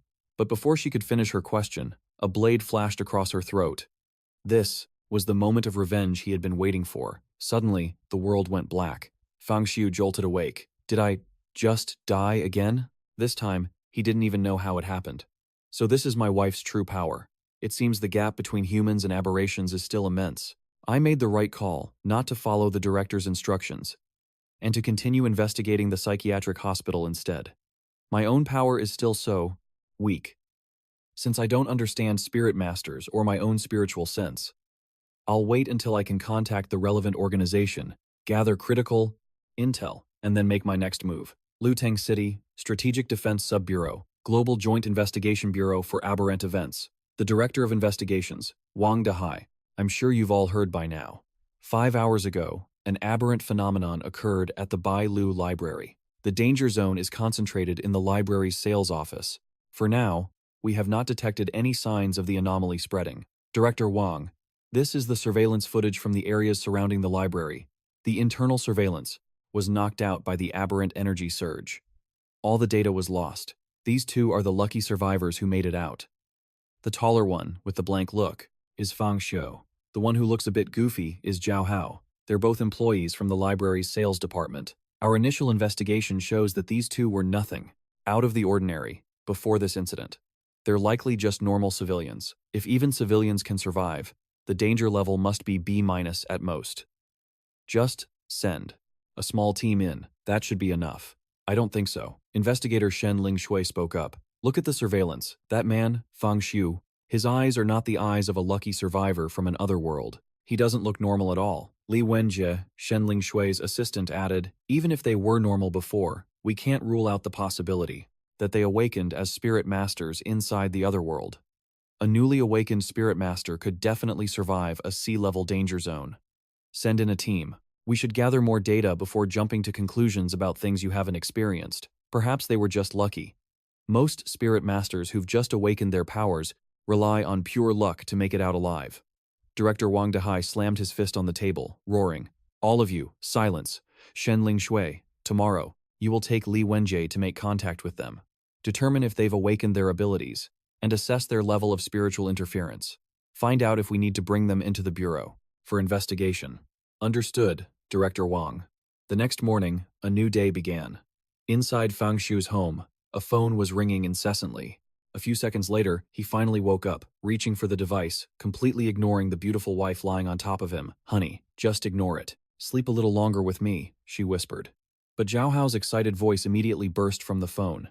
"Xiu, my man, I figured out what my power is. Hey, I'm afraid it'll blow your mind. I couldn't feel it yesterday because it only activates after 11 p.m. It just appears on its own. And I can use it for a full hour." As Fang Xiu sat up and put on a shirt, he asked, "So, what kind of ability is it?" "Bro, just don't freak out when I tell you. Even though your future prediction is awesome, mine is the power that every man in the world dreams of. You have no idea. I spent all last night experimenting. It's simply..." Listening to his friend ramble on without getting to the point was starting to wear on Fang Xiu's patience. What kind of power could possibly make him this giddy? Fang Xiu was both curious and annoyed. "If you waste any more of my time, I'm blocking you." All right. My power is... After 11 p.m., I become incredibly handsome. My physical condition improves, and I get ripped muscles. That's it. I'm deleting your number. No, wait. I'm not finished. The best part is yet to come. The physical boost is just a side effect. The main enhancement is to my sexual prowess. After hearing that, Fang Xiu was at a complete loss for words. "You call times an ability? What a degenerate," Zhao Hao continued. "Bro, you have no idea how powerful I get. Last night was just a test run. It gets bigger, lasts longer. I could probably hang 100 pounds from it." Before he could boast any further, Fang Xiu slammed the end call button, cutting him off for good. I should have known. The power of a spirit master is a reflection of their deepest desires. An ability that only awakens after 11 p.m. For a guy who lazes around in bed all day. What the hell was he even thinking about to awaken something like that? I never thought he'd awaken such a potent ability, but I also never imagined it would be this ridiculous. Becoming handsomer, more muscular, with enhanced stamina? It sounds like the perfect ability for an adult film star. After making a simple breakfast of fried eggs and bacon, Fang Xiu sat down to eat, ignoring his wife's constant attempts to seduce him. He just calmly enjoyed his meal. Just then, a silver car was speeding down the street, heading straight for Fang Xiu's house. Upon arrival, the car stopped. A pair of high heels stepped out onto the pavement. This woman was investigator 𝘿𝙚𝙢𝙤𝙤 from the Bureau of Supernatural Investigations. 𝘿𝙚𝙢𝙤𝙤 asked her assistant, "Have you tapped their phones yet?" "Yes." From their conversation, we can confirm they were ordinary people before the library incident. It was in that strange domain they awakened their spiritual senses and became spirit masters. 𝘿𝙚𝙢𝙤 pushed open the gate with one hand and continued. And their abilities? Fang Xiu's ability wasn't mentioned, but from their conversation, it seems quite formidable. As for Zhao Hao, according to him, every night after 11 p.m., he becomes more handsome, his body gets stronger, he grows muscles, and his libido is massively enhanced. 𝘿𝙚𝙢𝙤 scoffed, a look of disdain on her face. His power is only good enough to turn him into a gigolo. Right now, the Bureau is short on manpower. If Fang Xiu truly has a useful ability, we can consider recruiting him after a spiritual assessment. As for that Zhao Hao, forget it. But keep him under close surveillance, just in case he decides to abuse his talents. If any of you lonely guys out there had a power like Zhao Hao's, what would be the first thing you'd do? Meanwhile, back in Fang Xiu's apartment, his ghostly wife was clinging to him like glue. "Honey, can't you see me?" she pleaded. In front of him stood a stunningly beautiful woman with a fiery figure, clad in a thin, seductive nightgown that revealed every curve of her flawless body. She was the kind of temptation that would drive any normal man insane. And yet, our main character remained completely stoic. His expression was calm, almost emotionless, as he silently watched the TV. But there wasn't a single news report about the missing employees from the purchasing department. Was the supernatural energy that powerful? Or was this special organization's influence just that strong? At that moment, Fang Xiu suddenly heard footsteps in the hallway. Thanks to his enhanced hearing, he could pick up sounds from a great distance. He'd heard them the moment they started walking up the stairs. And now, the footsteps stopped right in front of his door. Ignoring his wife's pleas, "Honey, where are you going? Look at me." Fang Xiu decided to check who was outside. Who could they be? Were they spirits or humans? Were they here for him or for some other purpose? Peeking through the peephole, Fang Xiu saw a beautiful woman with a sharp gaze, dressed to impress. Behind her stood a man in a crisp suit. A ghost cannot be seen and cannot interact with the physical world. The moment the man raised his hand to knock, Fang Xiu knew for sure. They weren't spirits. They were human. Fang Xiu opened the door. 𝘿𝙚𝙢𝙤𝙤 asked, "Are you Fang Xiu? We are from the Global Supernatural Event, Joint Investigation, Strategic Defense, and Logistical Support Bureau. Here are our credentials." Fang Xiu calmly inspected their IDs, taking in their identities. "You're here sooner than I expected. Please, come in and talk." 𝘿𝙚𝙢𝙤𝙤 and 𝘿𝙚𝙢 kept their eyes locked on Fang Xiu as they entered. It was strange. They didn't seem to see the wife clinging to his arm at all. 𝘿𝙚𝙢𝙤 found it odd. Fang Xiu's calm demeanor was unsettling. It was as if he already knew they were coming. Meanwhile, Fang Xiu was silently assessing his two uninvited guests. Asterisk. Can they see my wife? Or are they pretending not to, just like me? Asterisk. Asterisk. Perhaps the ability to see ghosts is related to being a spirit master. I'll gather some information first, then find a chance to test that theory. Asterisk. 𝘿𝙚𝙢𝙤 began the introductions. This is Investigator 𝘿𝙚𝙢𝙤𝙤. I am her assistant. We are from the Global Supernatural Event, Joint Investigation, Strategic Defense, and Logistical Support Bureau. Fang Xiu just looked at them, his gaze calm and unwavering, saying nothing. But strangely, nothing seemed to faze him. A chill crawled down 𝘿𝙚𝙢𝙤's spine. Fang Xiu was far too composed, not at all like a survivor who had just escaped a horrifying supernatural event. She'd seen countless survivors, but they were all either hysterical or mentally shattered. Only Fang Xiu was a complete anomaly. Fang Xiu, did you know about the Investigation Bureau before this? No. But if supernatural entities exist without causing mass panic, it's not hard to guess there's a hidden power maintaining social order. To remain this calm and analytical after such an ordeal, you truly are as extraordinary as I thought. The Investigation Bureau is officially recruiting spirit tamers, a special unit dedicated to handling these aberrations. We came here today to investigate the library incident, and to see if you have what it takes to join us. To any outsider, it looked like Fang Xiu was captivated by 𝘿𝙚𝙢𝙤𝙤, but they couldn't see what he saw. In his eyes, an entirely different world unfolded. 𝘿𝙚𝙢𝙤𝙤 continued.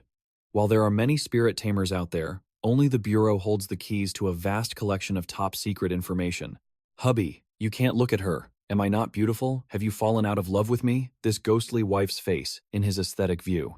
He wondered what kind of expression she would make if she died by his own hand. It would surely be intoxicating. This young man, hunted by his wife 18 times, had finally snapped. Now, his only desire was to plunge a blade into her for revenge. Back in reality, 𝘿𝙚𝙢𝙤 was confident, certain that Fang Xiu wouldn't refuse the chance to become a legitimate spirit tamer working for the Bureau.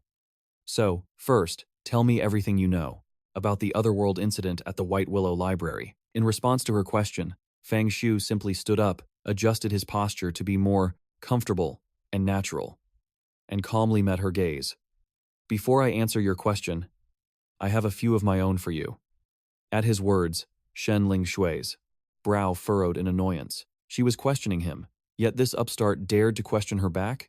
The sheer audacity. Beside her, 𝘿𝙚𝙢 instantly sensed the killing intent radiating from his superior. He knew if he didn't intervene, something terrible was about to happen.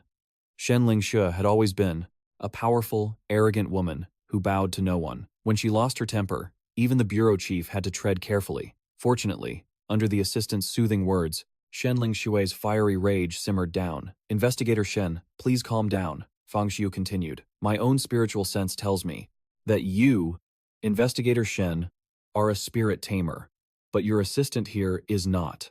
Why is that? Is this a standard arrangement for the Bureau? Do they believe that a spirit tamer's mind, warped by these entities, becomes unstable, so you pair them with a sane person for monitoring and restraint? If that's the case, then being a spirit tamer for the Bureau isn't as free as it sounds." His words struck a nerve. The calm she had just regained shattered, and fury erupted once more. She glared at Fang Xiu, a look in her eyes that promised to tear him limb from limb. If her assistant hadn't held her back, she might have done it. "Are you testing my limits? If you want to die, just say the word, and I will gladly grant your wish. Mr. Fang, if you have questions, just ask. Don't provoke Investigator Shen. If she gets truly angry, no one can save you," Fang Xiu thought to himself. So, spirit tamers really are volatile. 𝘿𝙚𝙢𝙤's reaction confirmed his theory of her dominant, arrogant personality, but he didn't care about that. He only wanted the truth. And so, He asked the ultimate question. What, exactly, are these supernatural entities? It was the question every survivor from the other world desperately wanted to ask. What are they? Where do they come from? And what is their purpose?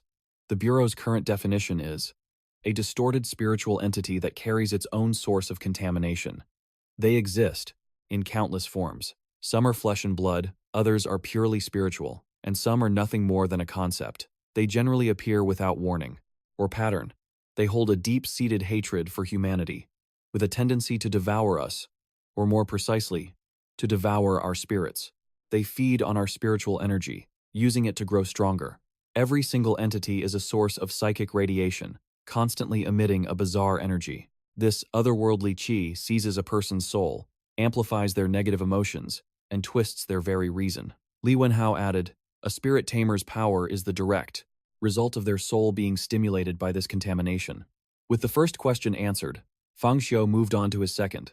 How are a spirit tamer's abilities ranked? In stark contrast to 𝘿𝙚𝙢𝙤𝙤's impatience, 𝘿𝙚𝙢 remained perfectly calm. It seems Mr. Fang has already done some research on spirit tamers. He took out a notebook and a pen. A spirit tamer's power is classified based on how much of their spirituality has been ignited. Xiu's ghost wife, trying all sorts of antics to get his attention and failing, could only hover to the side and curiously peek at the notebook. As she looked at 𝘿𝙚𝙢's notes, she licked her lips, letting out a laugh as clear as silver bells. He. So there are many types of spirit tamers. 𝘿𝙚𝙢 explained. Normally, spirituality is ignited from 18 to 20%. A new spirit tamer like yourself, Mr. Fang, we call a level 1. Your power grows as your ignited spirituality increases. From 21 to 40% is a level 2 spirit tamer. At this stage, their energy undergoes a qualitative shift. From 41 to 60%, they become a level 3. At my rank, I'm not privy to the specifics of their abilities. According to the classification, there are also level 4 and level 5, but that information is top secret. The higher the rank, the harder it is to ignite more spirituality, and the rarer they become. Xiu asked curiously, then what happens if a spirit tamer's ignited spirituality reaches 100%? As far as I know, no one in the world has ever reached 100%.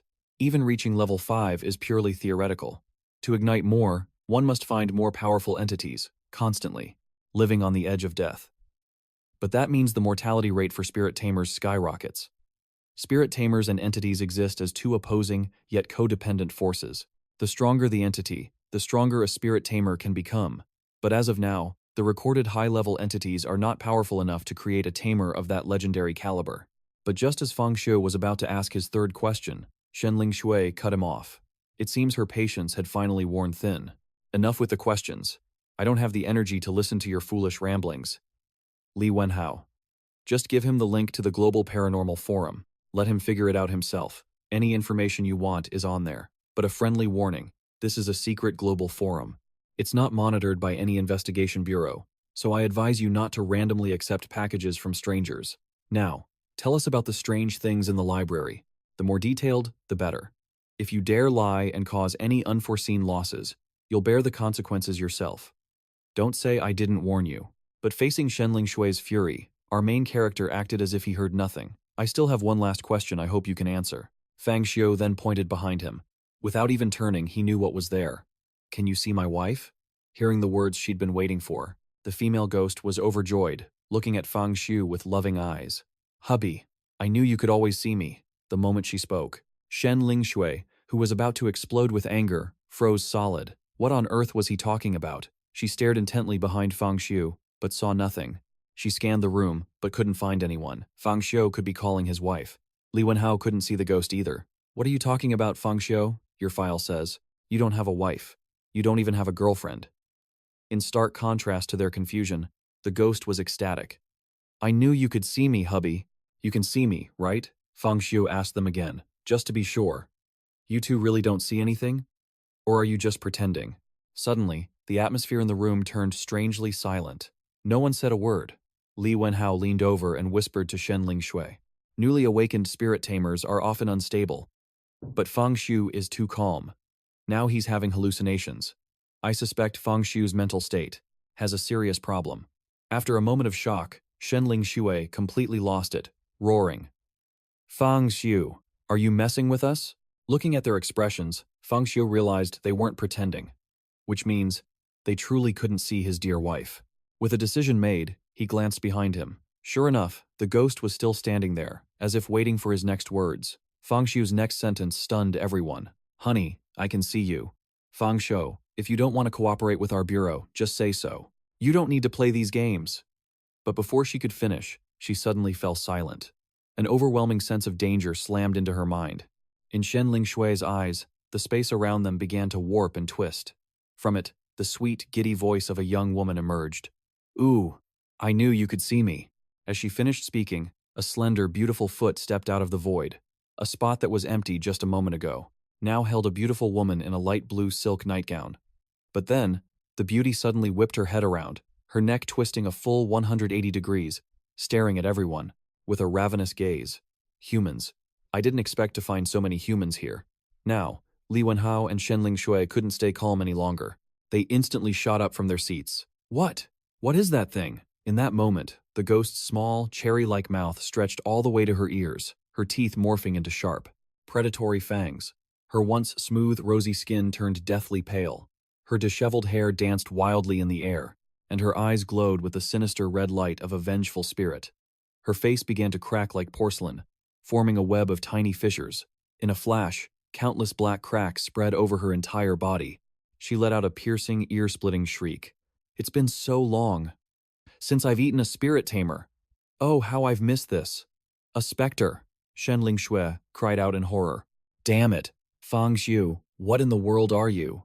In her eyes, Fang Xiu was no longer a newly awakened tamer, but something far, far more terrifying. Surprised? My wife is a specter. To be honest, I didn't expect it either. "Ha!" Fang Xiu burst into a fit of insane laughter. He showed not a shred of fear, as if the monster behind him wasn't a specter, but truly his beloved wife. After Fang Xiu spoke to his wife, 𝘠𝙤𝙢 and 𝘠𝙚𝙢 were finally able to see her. So that's how it works. By answering his wife, he must have activated some form of communication, pulling his illusory wife into the real world. This meant that seeing specters has nothing to do with being a spirit tamer. Whether they were normal people or powerful tamers, they couldn't see the specters walking the streets. In the entire world, only he could see them. Only he had to live in constant, nerve-wracking tension. Every time he was careless and got discovered, he would suffer a pain like 10,000 knives stabbing him. Just then, 𝘠𝙤𝙢 decided to strike first. From her palm, the air suddenly distorted. Then, two explosive violet flames appeared. The heat was so intense the room's temperature skyrocketed. Even the curtains and sofa, a short distance away, spontaneously combusted. This was 𝘠𝙤𝙢's skill. Superheated violet fire. She launched the two fireballs straight at the ghost behind Fang Xiu. The heat from the flames was so immense it could set furniture ablaze without even touching it. Fang Xiu sized up 𝘠𝙤𝙢's ability. She was indeed powerful, as expected of a rank 2 spirit tamer. The violent flames exploded against the ghost's body, but it was like throwing water on a fire. In an instant, the flames were extinguished. The ghost didn't even have a single scratch on her. 𝘠𝙤𝙢's eyes widened in disbelief. What? She's completely unharmed? 𝘠𝙤𝙢 instantly realized the specter before them was not something a rank 2 spirit tamer like her could handle.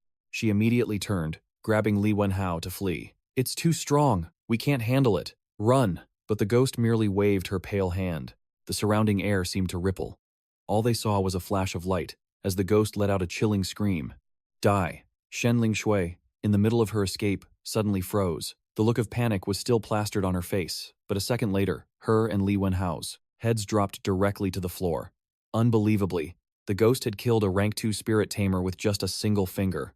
Without a moment's hesitation, Fang Xiu rushed to check the two bodies. He wanted to find any useful information before his wife decided to deal with him. Reaching down, he ripped open the collar of 𝘠𝙤𝙢's shirt, discovering she was wearing, beneath her skirt, he found pink lingerie and a matching pink fox tattoo. Seems she has a thing for pink. Fang Xiu continued his search. On 𝘠𝙚𝙢's body, he discovered a piece of paper in his coat pocket, but just as Fang Xiu held it up to read, a sharp voice pierced the air beside him. "Darling, what are you looking for?" A long, slobbering tongue slithered into his view. He didn't need to see its owner to know who it was. Fang Xiu ignored it, continuing to search for any useful information. A moment later, a sharp pain struck him. His vision went black as his consciousness faded. He was standing in front of his house again. The timeline had reset to the moment he escaped from the 𝘿𝙤𝙤 mental asylum. His return by death ability had activated. He just left the abnormal domain. It seems his last loop, returning home and dissecting his wife, counted as clearing the stage. Until he encountered a new anomaly, he couldn't get stronger. A smirk crept onto Fang Xiu's face. The investigation bureau opens tomorrow morning at 8:40. That's when the power of precognition will be revealed. Now that he knows the bureau exists, there's no reason not to use them. But making all the monsters in the world feel his pain is impossible alone. He'd need outside help. He recalled the address for the Global Anomaly Network forum that 𝘿𝙚𝙢𝙤𝙤 had written for him. It might hold some useful clues. Opening the website, Fang Xiu clicked the button at the center of the screen. Instantly, a blood-soaked face filled the entire monitor, its crimson eyes staring right through him. The webpage slowly revealed its dark red interface. There were countless regional and national options: Europe, America, Asia, Japan, Korea, China, and others. Fang Xiu chose the China region. After clicking, more categories appeared below, including basic info, anomalies, spirit masters, artifacts, and rewards. Fang Xiu deduced this site probably held the real truth of this world, the secret of the anomalies. As he stared at the screen, the female ghost began to tease him. It even replaced his mouse cursor, writhing and moaning in his palm. "Ah, you're going too fast. Be a little gentler." Fang Xiu completely ignored it.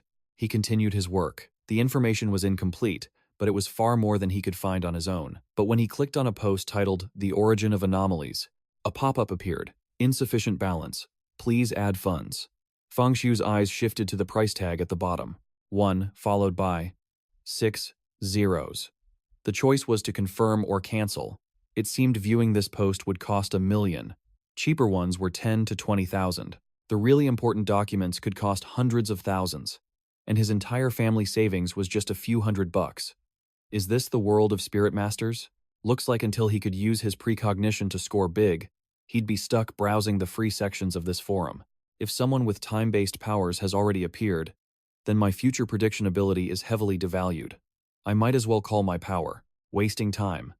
Just like you, who wasted 5 minutes reading this post. The message ended with a smug emoji. "This is what you get for free? You dare troll me? I'll remember you."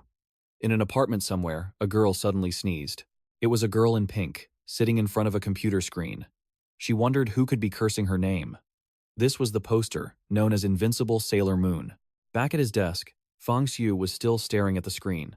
Since an investigator gave him this address, he could probably search for official government posts. Information from the investigation bureau would be government-verified and useful. The night passed quickly. After pulling an all-nighter, Fang Xiu had finally summarized some basic knowledge. Anomalies, regardless of their individual power, were ranked by their threat level. There are 5 levels: S, A, B, C, and D, from highest to lowest. The weakest is D rank, and the strongest is S rank. Abroad, there's a strange creature called the Plague. They're so weak that even a rank 1 spirit master with proper protection could kill them. But their ability to spread is terrifying. In a short time, they can wipe out the population of a major city, earning them an A-rank threat level. S-rank anomalies have the power to destroy an entire nation. They're true country-level threats. The higher the danger level, the rarer the anomaly, but the stronger it is. The origin of these anomalies is heavily debated. The forum says they usually appear out of thin air, with no rhyme or reason. But the truth is, they're always here. Under normal circumstances, we can't see them. Only when specific conditions are met do they materialize in our reality. After a whole night of reading, he found no one else who claimed they could see an entire street full of ghosts. He needed to make money and get stronger. That's the only way to access the useful info on the forum. However, he did find plenty of posts about artifacts. Their forms were diverse, and they carried the power of anomalies. These items had unimaginable functions. Without a doubt, the scalpel he used to dissect countless anomalies had been tainted, becoming an artifact itself. The post said to unlock an artifact's true power, he not only had to awaken it, but also pour his own spiritual energy into its core to form a bond. It was 5:30 in the morning. He had over 3 hours before the bureau opened. That was more than enough time. Fang Xiu picked up the scalpel. He channeled his spiritual energy, pushing it deep inside the blade. His consciousness plunged into a sea of darkness. In the shadows, it felt like countless ghosts existed. They howled and charged at his mind. A storm of rage, bloodlust, and despair tried to flood his soul, wanting to twist his spirit into a monster. But Fang Xiu's mind was an endless abyss. It calmly absorbed all the negative energy that washed over him. His expression remained unchanged. The scalpel's purpose was to corrupt his psyche, but his mind was already twisted from the very beginning. Fang Xiu spoke to the scalpel. "Is this the extent of your despair? If so, then obediently become my artifact. Accept me as your master." His spirituality increased, a 2% enlightenment. It seems this scalpel isn't just a basic weapon. All the ghostly power contained within it was now his to command. It would help him gain even more spiritual power. However, that energy was too chaotic. His body, in its current state, couldn't handle it. With my current stamina, handling that much would be impossible. I'll wait until my body gets stronger.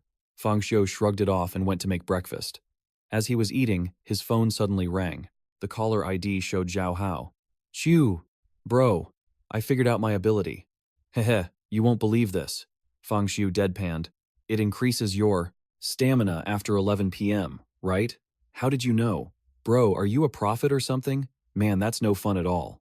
Alright, if that's all, I'm hanging up. I have to welcome a couple of guests soon." With that, Fang Xiu ended the call, giving Zhao Hao no time to reply. Meanwhile, inside a car parked, right below Fang Xiu's apartment, 𝘿𝙚𝙢𝙤𝙤 dropped his wireless earbud. Seeing his horrified expression and the cold sweat beading on his forehead, 𝘿𝙚𝙤𝙤𝙤 turned to him.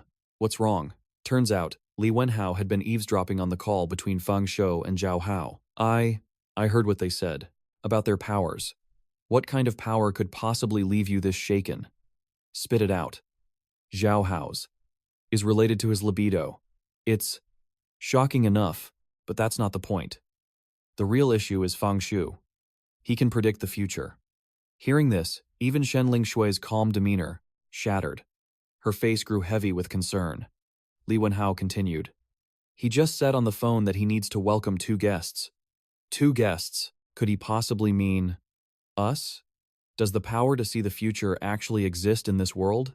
Even if it does, it shouldn't manifest in a level 1 spirit master. The stronger the ability, the greater the limitations. Remember that guy we met last week who could teleport? You mean the one who could only move 10 centimeters at a time and had to wait an hour for his spirit energy to recover? Exactly. Fang Xiu is a newly awakened spirit master. Logically, he shouldn't be much different.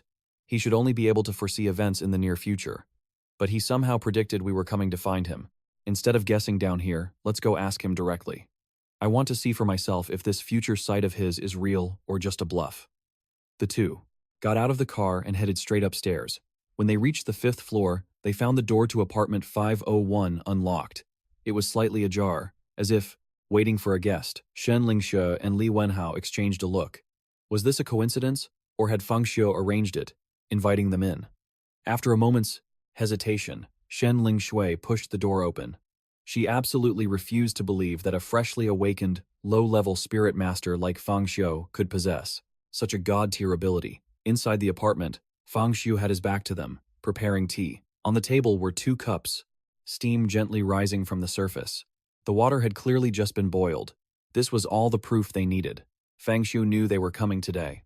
He calmly took a seat and gestured towards them. "Miss Shen, Mr. Li, please have a seat." After those words, any doubt they had was erased. Fang Xiu's ability was terrifyingly real. How do you know our names? We've never met. And these 3 cups of tea, you knew we were coming? Fang Xiu slowly raised his cup, taking a sip. "Because my eyes can see the future." Even after hearing him admitted himself, 𝘿𝙤𝙤𝙤 needed more. "You can see the future? How can you prove it? You're both from the Investigation Bureau. You're here for 2 reasons. 1, to investigate the White Willow Academy. And 2, to test my and Zhao Hao's abilities, to see if we qualify to join the Bureau." "Mr. Fang, that doesn't prove anything. Our purpose is easy enough to guess. All you needed was to do some research on the Bureau beforehand." Fang Xiu didn't reply, just letting out a cold scoff. 𝘿𝙚𝙢𝙤𝙤 felt a pang of guilt. "What's wrong, Mr. Fang? My reasoning is perfectly sound, isn't it? Then tell me, how many people know that you've been secretly in love with 𝘿𝙤𝙤𝙤𝙤 this whole time?" Being called out so directly in front of his crush, 𝘿𝙚𝙢𝙤 lost all composure. Fang Xiu continued, "You even have a love letter, written and ready, tucked away in your left jacket pocket." At his words, 𝘿𝙚𝙢𝙤 was utterly horrified, instinctively placing a hand over his chest. That was exactly where he'd hidden the letter. Seeing 𝘿𝙚𝙢𝙤's panicked attempt to hide it, 𝘿𝙤𝙤𝙤 was now 70% convinced that Fang Xiu was telling the truth. The letter reads, Ling Shui, by the time you read this, I'll probably be dead. The truth is, there's always been one thing I've wanted to tell you. Before Fang Xiu could finish, Shen Ling Shui started searching Li Wenhao's jacket, ignoring his protests. Investigator Shen, you know me. This Fang Xiu guy is just spouting nonsense. I swear I don't have anything. But in the end, Shen Ling Shui found the letter in his inner pocket. It was over. There was no hiding from this level of humiliation. The letter was exactly as Fang Xiu had described. After reading it, she handed it back to Li Wenhao. Knowing the contents doesn't mean you can see the future. After all, this wasn't written in the future. It already existed. Miss Shen's ability is fire manipulation. Your measurements are 85, 63, 80. My abilities aren't exactly a secret among spirit masters. And guessing your measurements so accurately only proves you're a perverted swindler. Fang Xiu calmly sipped his tea. Miss Shen, you also have a secret that no one knows. Do you really want me to say it out loud? Hearing about his crush's secret, Li Wenhao gulped nervously, but Shen Ling Shui remained cool. Go ahead, I have no secrets. With a secret this juicy, Fang Xiu knew there was no point in holding back. Besides, she was the one who asked for the truth. Miss Shen, you're a huge fan of the color pink. The underwear you're wearing right now? It's pink. You even have a pink fox tattoo on your thigh. In an instant, the atmosphere in the room completely ignited. With scorching flames, a wave of intense heat erupted from Shen Ling Shui as her eyes, burning with fury, locked onto Fang Xiu. Your power. It's not future sight at all. It's X-ray vision. You and that Zhao Hao are two peas in a pod, utterly shameless. Faced with her blazing wrath, Fang Xiu calmly explained. Predicting the future isn't about knowing everything that will happen. Last night, I foresaw your visit. I then had to expend my spirit energy to specifically see Assistant Li writing his letter, and Miss Shen organizing her wardrobe. Hearing this, Shen Ling Shui's anger finally subsided. She blushed, thinking, thank goodness, so this kid doesn't actually have X-ray vision. But a nagging feeling remained. She felt like Fang Xiu had seen more than just that. After all, that tattoo was in a very private place. Just to be sure, Shen Ling Shui decided to test Fang Xiu again. Fine. For our final question, give me tonight's winning lottery numbers. Fang Xiu agreed without a second thought. All he had to do was scribble down a sequence and wait for the results. He would simply kill himself and rewind time. That brief window was all he needed to gather intel. You can predict the future, she scoffed. Why not just buy a ticket and get rich yourself? Ever heard of the butterfly effect? So don't even think about using your agency's power to interfere. Shen Ling Shui was slightly skeptical. And what if those numbers don't win? If they don't win, I'll end my own life right here. I trust that satisfies you, Investigator Shen. Fang Xiu's chillingly casual attitude infuriated her. What the hell is that supposed to mean? Investigator Shen, please calm down. The draw is tonight, after all. Mr. Fang. For now. Let's continue discussing the events in the Banyan Library's domain. Fang Xiu gave a slight nod. That domain was called Qingshan Mental Hospital. It manifested out of nowhere. By the time we noticed, it had already fused with the library's sales department. Everyone was pulled inside. As a first-level spirit master, my abilities are limited. He decided to be selective with the details. The existence of the scalpel would only bring unnecessary complications. It was best to keep that a secret for now. The situation was this, he continued. Because my ability is limited, I could only use my precognition once at a critical moment. I saw two branching futures. One showed me and Zhao Hao taking the fire escape after a dreamscape encounter, leading to our survival. The other path connected to countless patient rooms, leaking, terrifying, ghostly auras. Zhao Hao and I were being hunted by that female doctor. So, I concluded, that Qingshan Mental Hospital holds at least several dozen specters. Are you certain? Fang Xiu, do you have any idea what you're saying? There's no precedent for a single location housing dozens of specters. Most domains appear with one specter, or perhaps a fusion of them. But specters can't coexist peacefully. They devour one another. Therefore, it's fundamentally impossible for dozens to gather in one spot. If you're not mistaken, they were likely just slaves controlled by a few real specters. A large number, but individually weak. I think you were just terrified, and your ignorance of specters made you see things. At your level, understanding my words would be difficult. Just report what I told you to your superiors. The greatest threat to survival isn't weakness, it's arrogance. Shen Ling Shui was about to explode, but Li Wenhao quickly stepped in. Thank you for your candid report, Mr. Fang, but we must ask you to accompany us to the agency. Feng Xiu didn't refuse. He placed his teacup down, stood up, and gestured. Let's go. An hour later, a silver car delivered Feng Xiu to the bureau. The agency was located deep underground, its architecture masterfully concealed. And yet, the place was crawling with faint, mindless specters, illusions that no one else seemed to notice. So, spirit masters need special conditions to perceive these specters. Otherwise, the agency wouldn't be this infested. A thrill of excitement ran through Feng Xiu. He couldn't suppress the smirk playing on his lips. Asterisk. Bureau of Paranormal Investigation. Don't you dare disappoint me. Asterisk. The door slid open, and they led him inside. Before them, a staircase descended into the earth. After a long walk, they entered a brightly lit chamber. So the agency's true headquarters was hidden, deep underground. The surface building was merely a facade. Feng Xiu followed, silently assessing his surroundings. It looked surprisingly like a typical office, buzzing with activity. One agent was fending off spam calls. No, I don't need a loan, or your investment seminar. I'm not buying a house. No loans, no vacations, no supplements. Nearby, another agent stretched his arms, accidentally knocking a cup of water all over his female colleague. Oh my God, I'm so sorry. Watch where you're putting your hands. Stop it. At the end of the chaotic hallway, they ushered Feng Xiu into a waiting room. He casually settled into a chair, completely at ease. Your agency is certainly lively. You wait here. 𝘿𝙚𝙢𝙤𝙤, come with me. We need to report to the chief. As the door clicked shut, Feng Xiu unleashed his spiritual sense, empowered by the scalpel's strange energy. His senses were growing sharper by the second. His 5 senses became hyper-aware. He could feel the world expanding around him, but he couldn't perceive its boundaries. This agency was built deep. Meanwhile, 𝘿𝙚𝙢𝙤𝙤 was leading the way. The chief's office is here. Suddenly, 𝘿𝙚𝙢𝙤𝙤 whipped her head around. She felt a chilling sensation, as if a pair of eyes were burning into her back. Seeing her reaction, 𝘿𝙚𝙢𝙤 asked, "What is it? Did you sense a disturbance from another spirit master?" "It's nothing," she said, shaking her head. It was just a fleeting feeling, so she couldn't be certain. Back in the room, Feng Xiu casually sipped his water. He was impressed. 𝘿𝙚𝙢𝙤𝙤's spiritual senses were sharper than he expected. "Are you too certain his ability is precognition?" the chief asked. "Besides you, who else knows about this?" There was one other survivor with Feng Xiu, a man named Zhao Hao. The ability to see the future is a massive deal. Whether it's real or a bluff, this stays top secret. Not a single word gets out. And as for this Zhao Hao, take appropriate security measures. Understood? Yes, sir. The chief then turned to 𝘿𝙚𝙢𝙤𝙤. The lottery numbers. Where are they? He immediately handed over a slip of paper.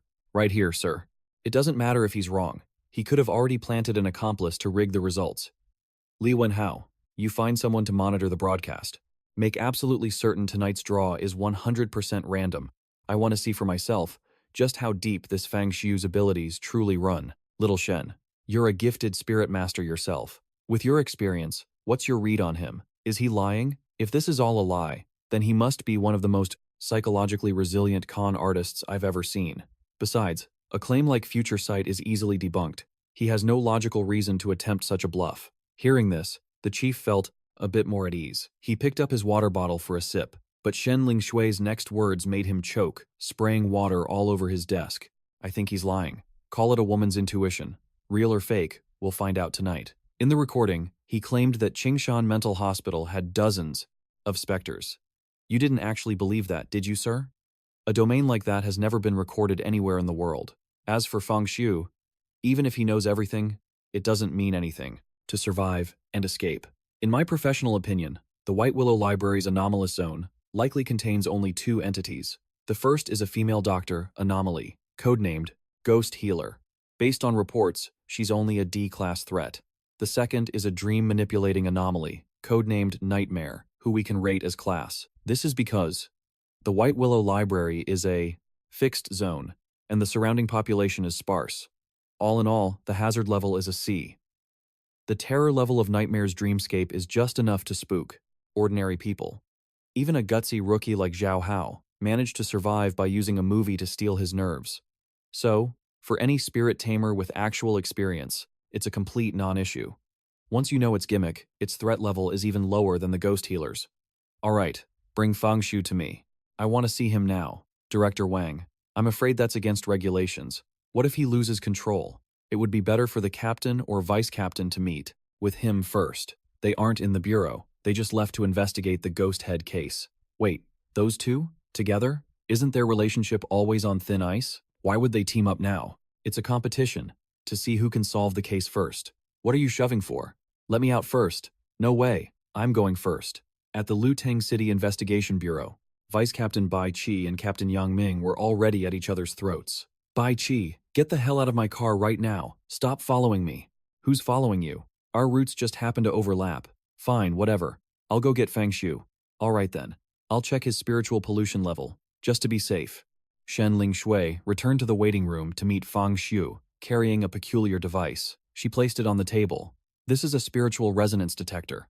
It's based on the fluctuations in your spiritual energy to determine if you're telling the truth. If your intentions and your words don't align, it will react. Every new spirit tamer must pass this test. Without a shred of hesitation, 𝘌𝙤𝙢 placed his hand on the device, telling 𝘌𝙤𝙢 to ask whatever she wanted. First question.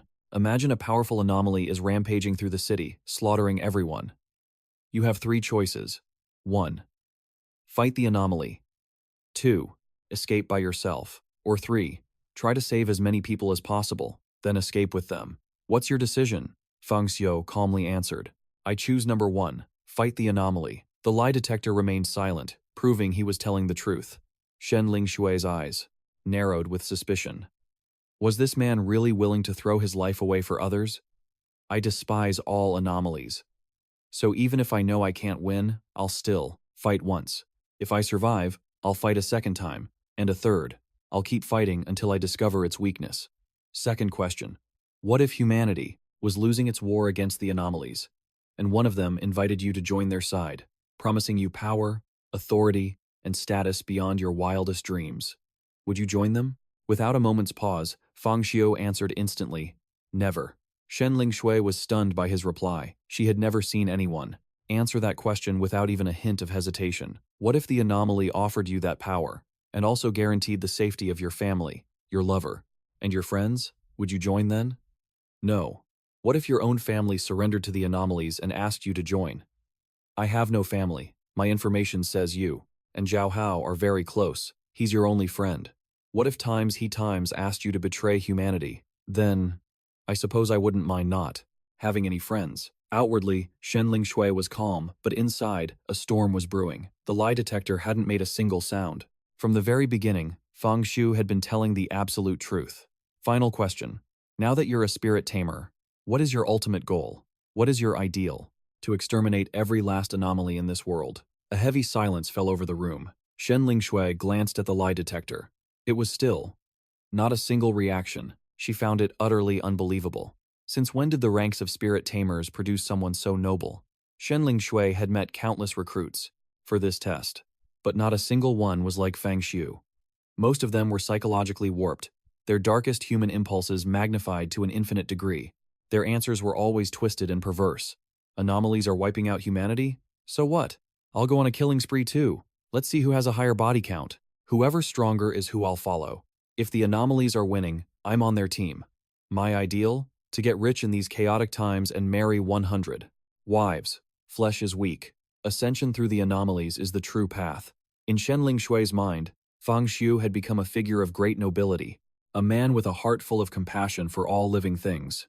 If the machine was right, then he was a little angel sent to save humanity. No, a living saint. He seemed so cold on the outside, but deep down, he had a warm and sincere heart. Could he be the legendary tsundere type? Compared to him, I'm just a cynical bug, she thought. This can't be real. Is the detector broken? She even gave the machine a couple of whacks to check. I don't just want to exterminate all anomalies, he thought. I want to brutally torture my beloved wife. She can't have an easy death. She must feel 100 times the suffering I endured, 10,000 times the agony. And with that, the test concluded. 𝘌𝙤𝙤𝙤 led 𝘌𝙤𝙢 to the director's office. Director Wang of the Anomaly Investigation Bureau looked up. He's here? And he passed the test. You must be 𝘌𝙤𝙢. I'm Wang Dehai, the current director of the 𝘿𝙚𝙢𝙤 City Bureau. Please, have a seat. As he spoke, he glanced at 𝘌𝙤𝙢, only to realize the young man had already sat down. He's already sitting? This kid sure makes himself at home. Fang Xiu met 𝙌𝙚𝙢𝙤𝙤's gaze with unnerving calm, as if the director was just some ordinary person. His completely indifferent, almost dismissive attitude left Director Wang speechless. Meanwhile, 𝘿𝙚𝙢𝙤𝙤, standing beside him, was practically seething. The director picked up the report, but after reading only the first few lines, he froze, thinking his eyes were deceiving him. He quickly put on his reading glasses to get a better look, but his expression of shock didn't change. It was unbelievable. Fang Xiao's test results were just too perfect. He turned to 𝘿𝙚𝙢𝙤𝙤. His eyes screamed the question, "Is this for real?" In response, 𝘿𝙚𝙢𝙤𝙤 gave a slight, affirming nod. The director forced down his shock, took a deep breath, and tried to compose himself. Remaining perfectly composed, the chief grasped his hand. "Mr. Fang, you are a truly flawless talent. Even without the ability to predict the future, I would want you to join our investigation bureau." Fang Xiu immediately pulled his hand away. "Let's not get ahead of ourselves. We'll talk after the lottery results are in. You mentioned you can see the future. Are there any restrictions on time or frequency? In this strange world, I can travel between the past and the future, witnessing countless deaths and rebirths. I've seen infinite possibilities. To me, the future is just a play that I can rewrite at will." 𝘿𝙚𝙢𝙤𝙤 and the chief just stared at him. Couldn't he just speak plainly for once? Damn, he read our minds. Just as the chief was speaking with Fang Xiu, the door was suddenly thrown open. "I've told you so many times, before you enter, you must knock. Don't be so reckless." "Chief, it's a disaster," the man reported in a panic. "Vice Captain Bai, he's dead." The chief and 𝘿𝙚𝙢𝙤𝙤 were stunned, leaping to their feet. "What did you say? How could Bai Qi be dead? He was our strongest combatant, the #1 spirit user in 𝘚𝙤 City. If a pillar like him has fallen, 𝘚𝙤 City is going to descend into chaos." "What exactly happened?" "Report clearly. Vice Captain Bai found a bizarre head demon in a suburban apartment in Qingbei town. But he didn't report it to Captain Yang. He thought he could handle this head anomaly with his own power, but he never expected another demon was lurking nearby. While fighting the head anomaly, Vice Captain Bai was caught off guard and ambushed by that other creature." Chief 𝙌𝙚𝙢𝙤𝙤 slammed his fist on the table in fury. "There was another one? What the hell is your intelligence department doing? You didn't even know about a hidden anomaly in the Qingbei district. Our intel team did a thorough sweep of the entire city. We swear. We didn't detect this second anomaly. It's like it just appeared out of thin air." Knowing it wasn't the intel department's fault, the chief could only slump back into his chair, defeated. "Captain Yang is already on his way to the Qingbei district. Xiao Wang, take Mr. Fang to the lounge to rest. Xiao Shen, you'll join me in the conference room shortly." Fang Xiu stood up, bid farewell to Chief 𝙌𝙚𝙢𝙤, and followed the young man called Xiao Wang. On the way, Fang Xiu overheard people talking about spirit coins and spirit incense. Apparently, they were developed by the Investigation Bureau's headquarters. I've only seen pictures of them on the demon forums, but never the real thing. Spirit coins are a special currency made from a steel-like ore that can channel spiritual energy. It's mostly used for forging weapons or defensive tools. And spirit incense is used to stop spiritual pollution and prevent spirit users from losing control of their minds. It's an incredibly precious resource. By now, Fang Xiu had arrived at the waiting room, sitting next to a deeply anxious and worried Xiao Wang. How could the top spirit user of 𝘚𝙤 City die so easily? It was just 2 anomalies, and they were low-level, like that nurse demon. Their skin is like steel. Normal weapons can't even scratch them.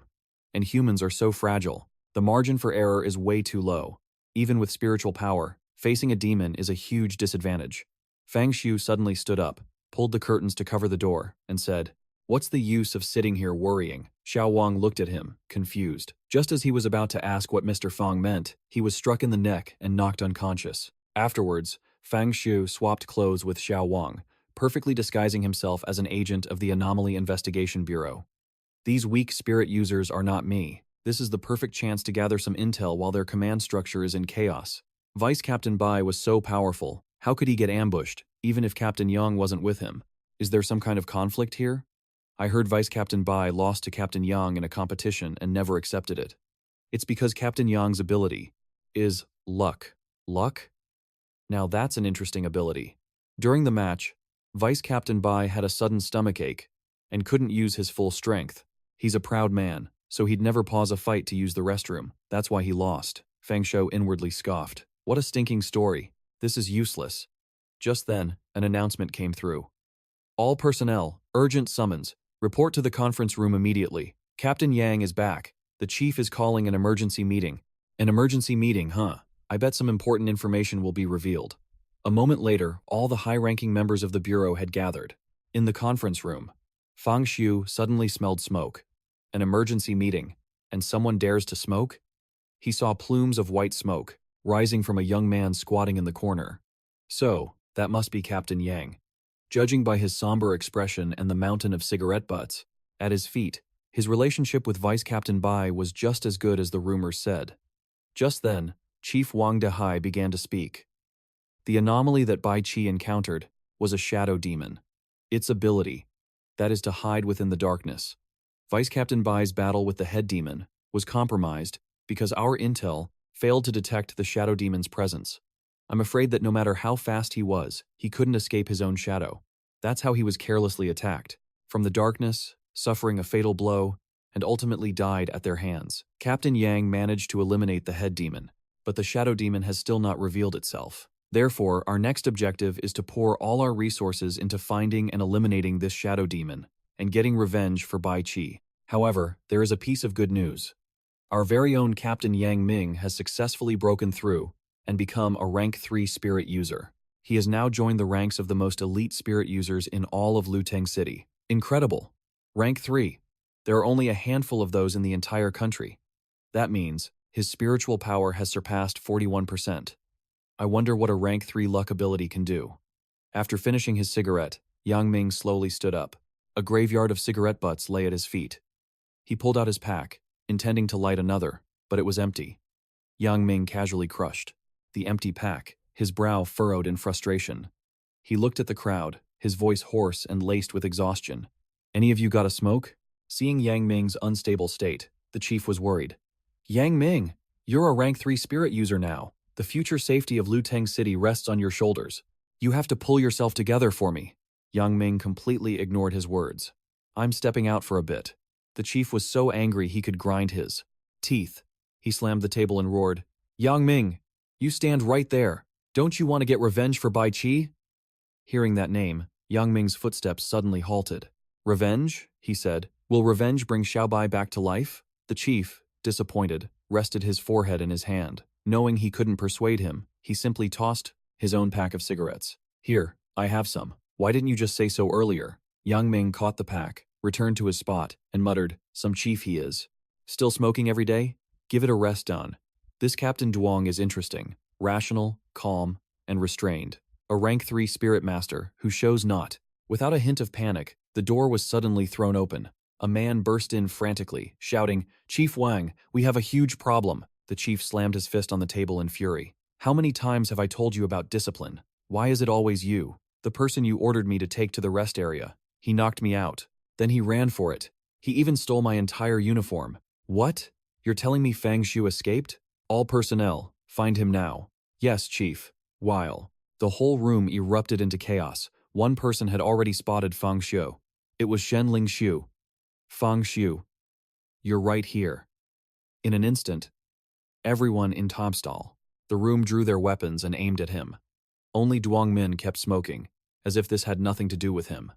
Xiu, do you have any idea that impersonating a bureau investigator is a serious crime? What are you trying to pull? But Xiu didn't answer Chief Wang. He paid no mind to the guns pointed at him. Instead, he sat down directly opposite Duong Min. Do you want Bai Qi to live again? Duong Min's expression turned to ice. He growled, Kid, I don't care who you are or where you came from, but you do not joke about the dead, or people will die for real.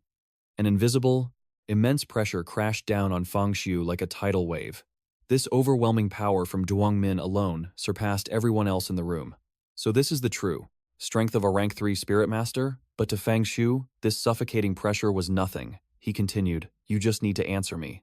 Do you want him back or not? Seeing this, the officers aiming their guns were stunned. Xiu, what the hell are you rambling about? Arrest him immediately. However, Duong Min raised a hand, stopping them. The dead can't be brought back, especially since little Bai was devoured by that anomaly. But I think I might be going crazy, because I feel like you're telling the truth. So tell me, can you really bring little Bai back to life? Xiu asked Duong Min. Where were you when Bai Qi died? Were you far from his location at the time because of faulty intel? I was in the mountains near Qingbei town. If I had realized sooner and gotten there first, he might still be alive. Good. Give me your phone number. I'll tell you a secret. 𝙤𝙢𝙤𝙤 was confused. A secret? Weren't we talking about bringing little Bai back? At that moment, Fang Shu decided to reveal the truth. I can't bring the dead back to life. However, I can return to the past and reverse the future. Hearing this, everyone in the room was utterly shocked. The power to change the future was even more outrageous than resurrection.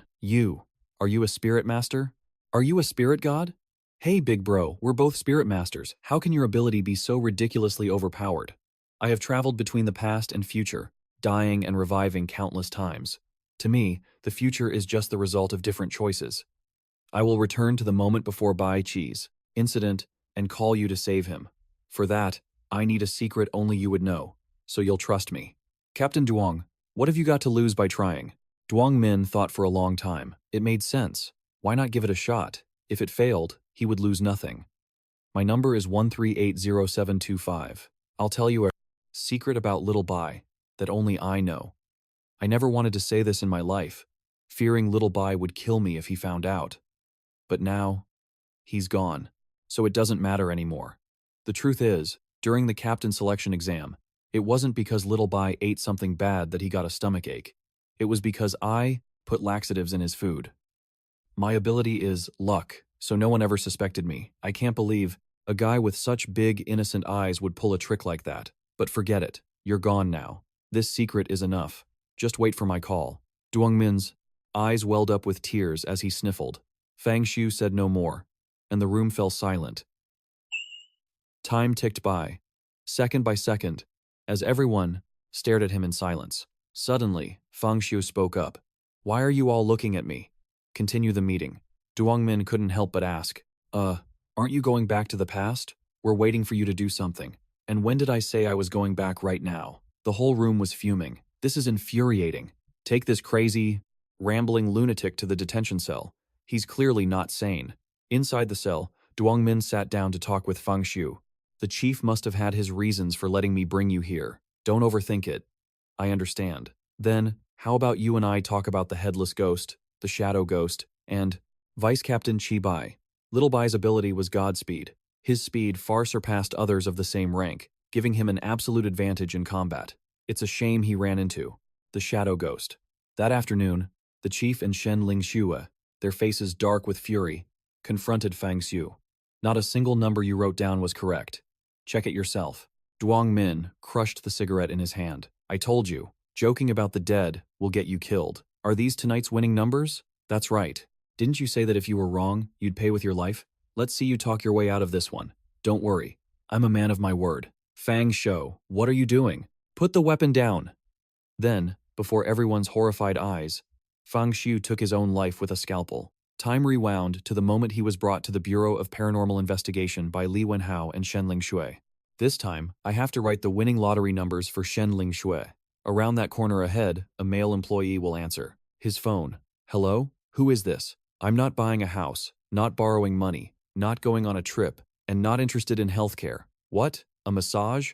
I'm a respectable man. Was he predicting that? The man stretching in the second row is about to bump into a female colleague. I'm so sorry. I didn't see you. Let me do it myself. Hey, where are you touching?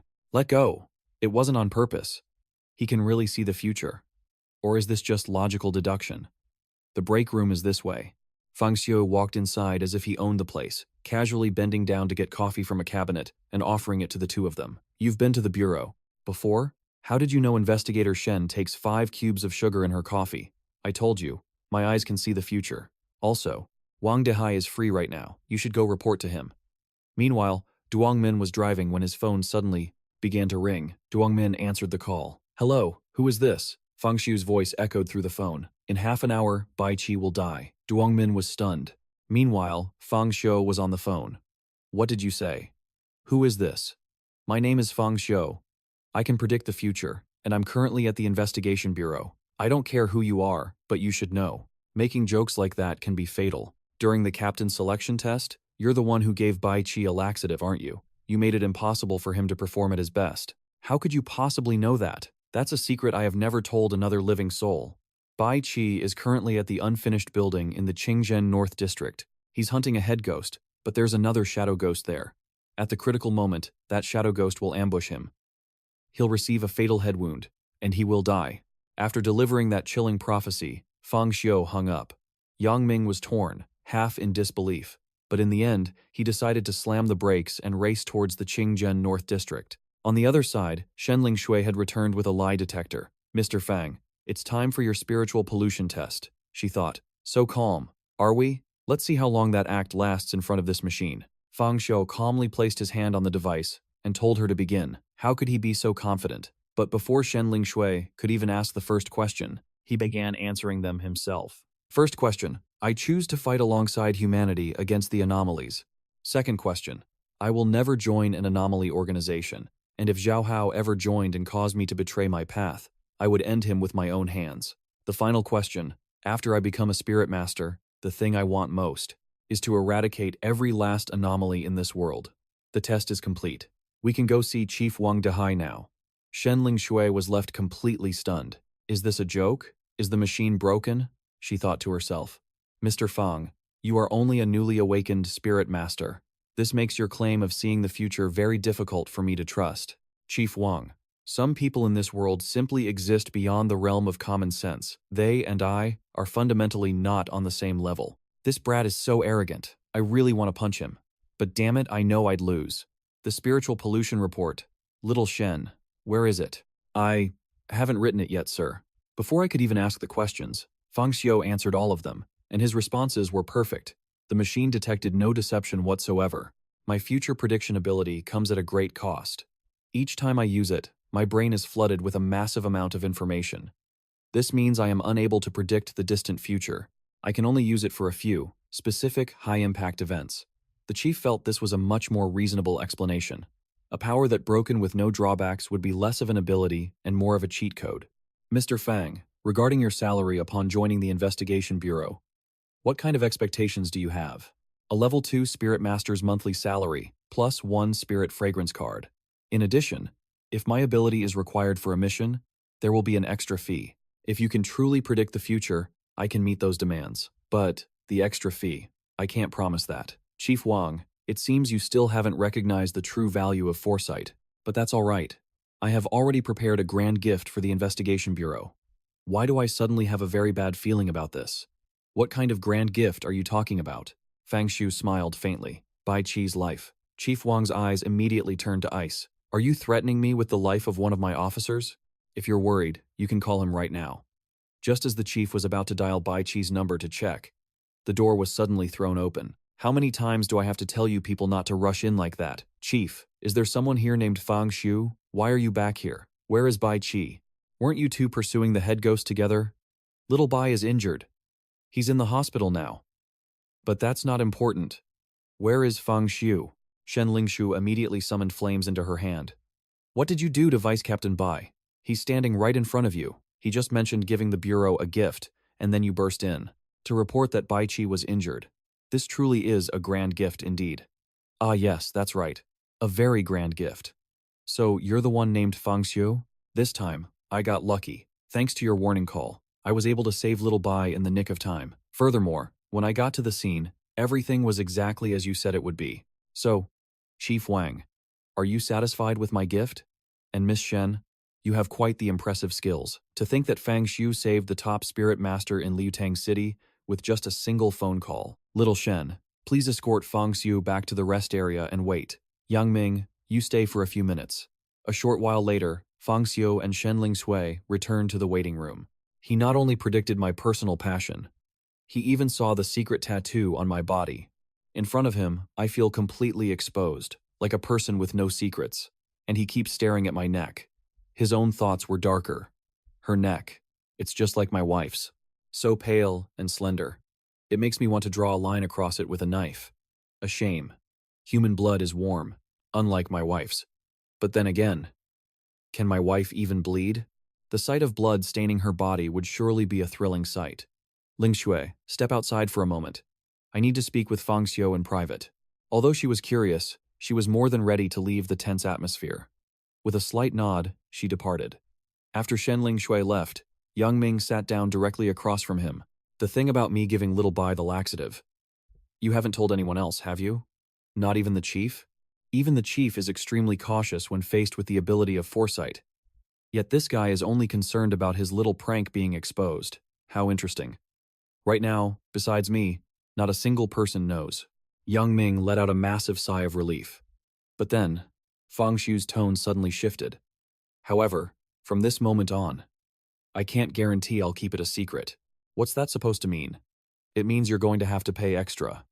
In an instant, Ming's expression turned grim. Fang Xiu, you're about to join the investigation bureau. I'm going to be your captain. Are you trying to blackmail your own team leader?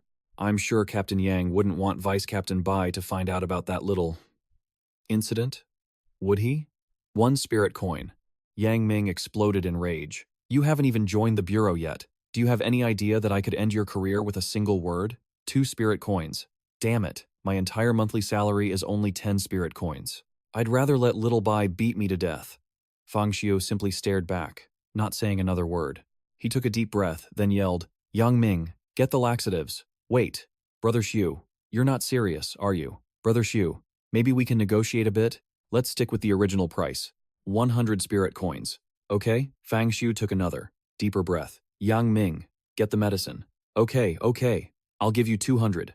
In the end, Ming had to painfully pull out his wallet. He gave Fang Xiu 200 spirit coins as hush money. Afterwards, just like that time he heard about Bai Qi's tragic end, Ming looked utterly dejected. He squatted in a corner, miserably smoking a cigarette. Ling Shuya, could you maybe lend me some spirit coins? My salary is only 5 a month. You're the team captain. You get 20 a month, and you're asking me for money? No. And that's all for this video. Thanks for watching. See you next time, everyone.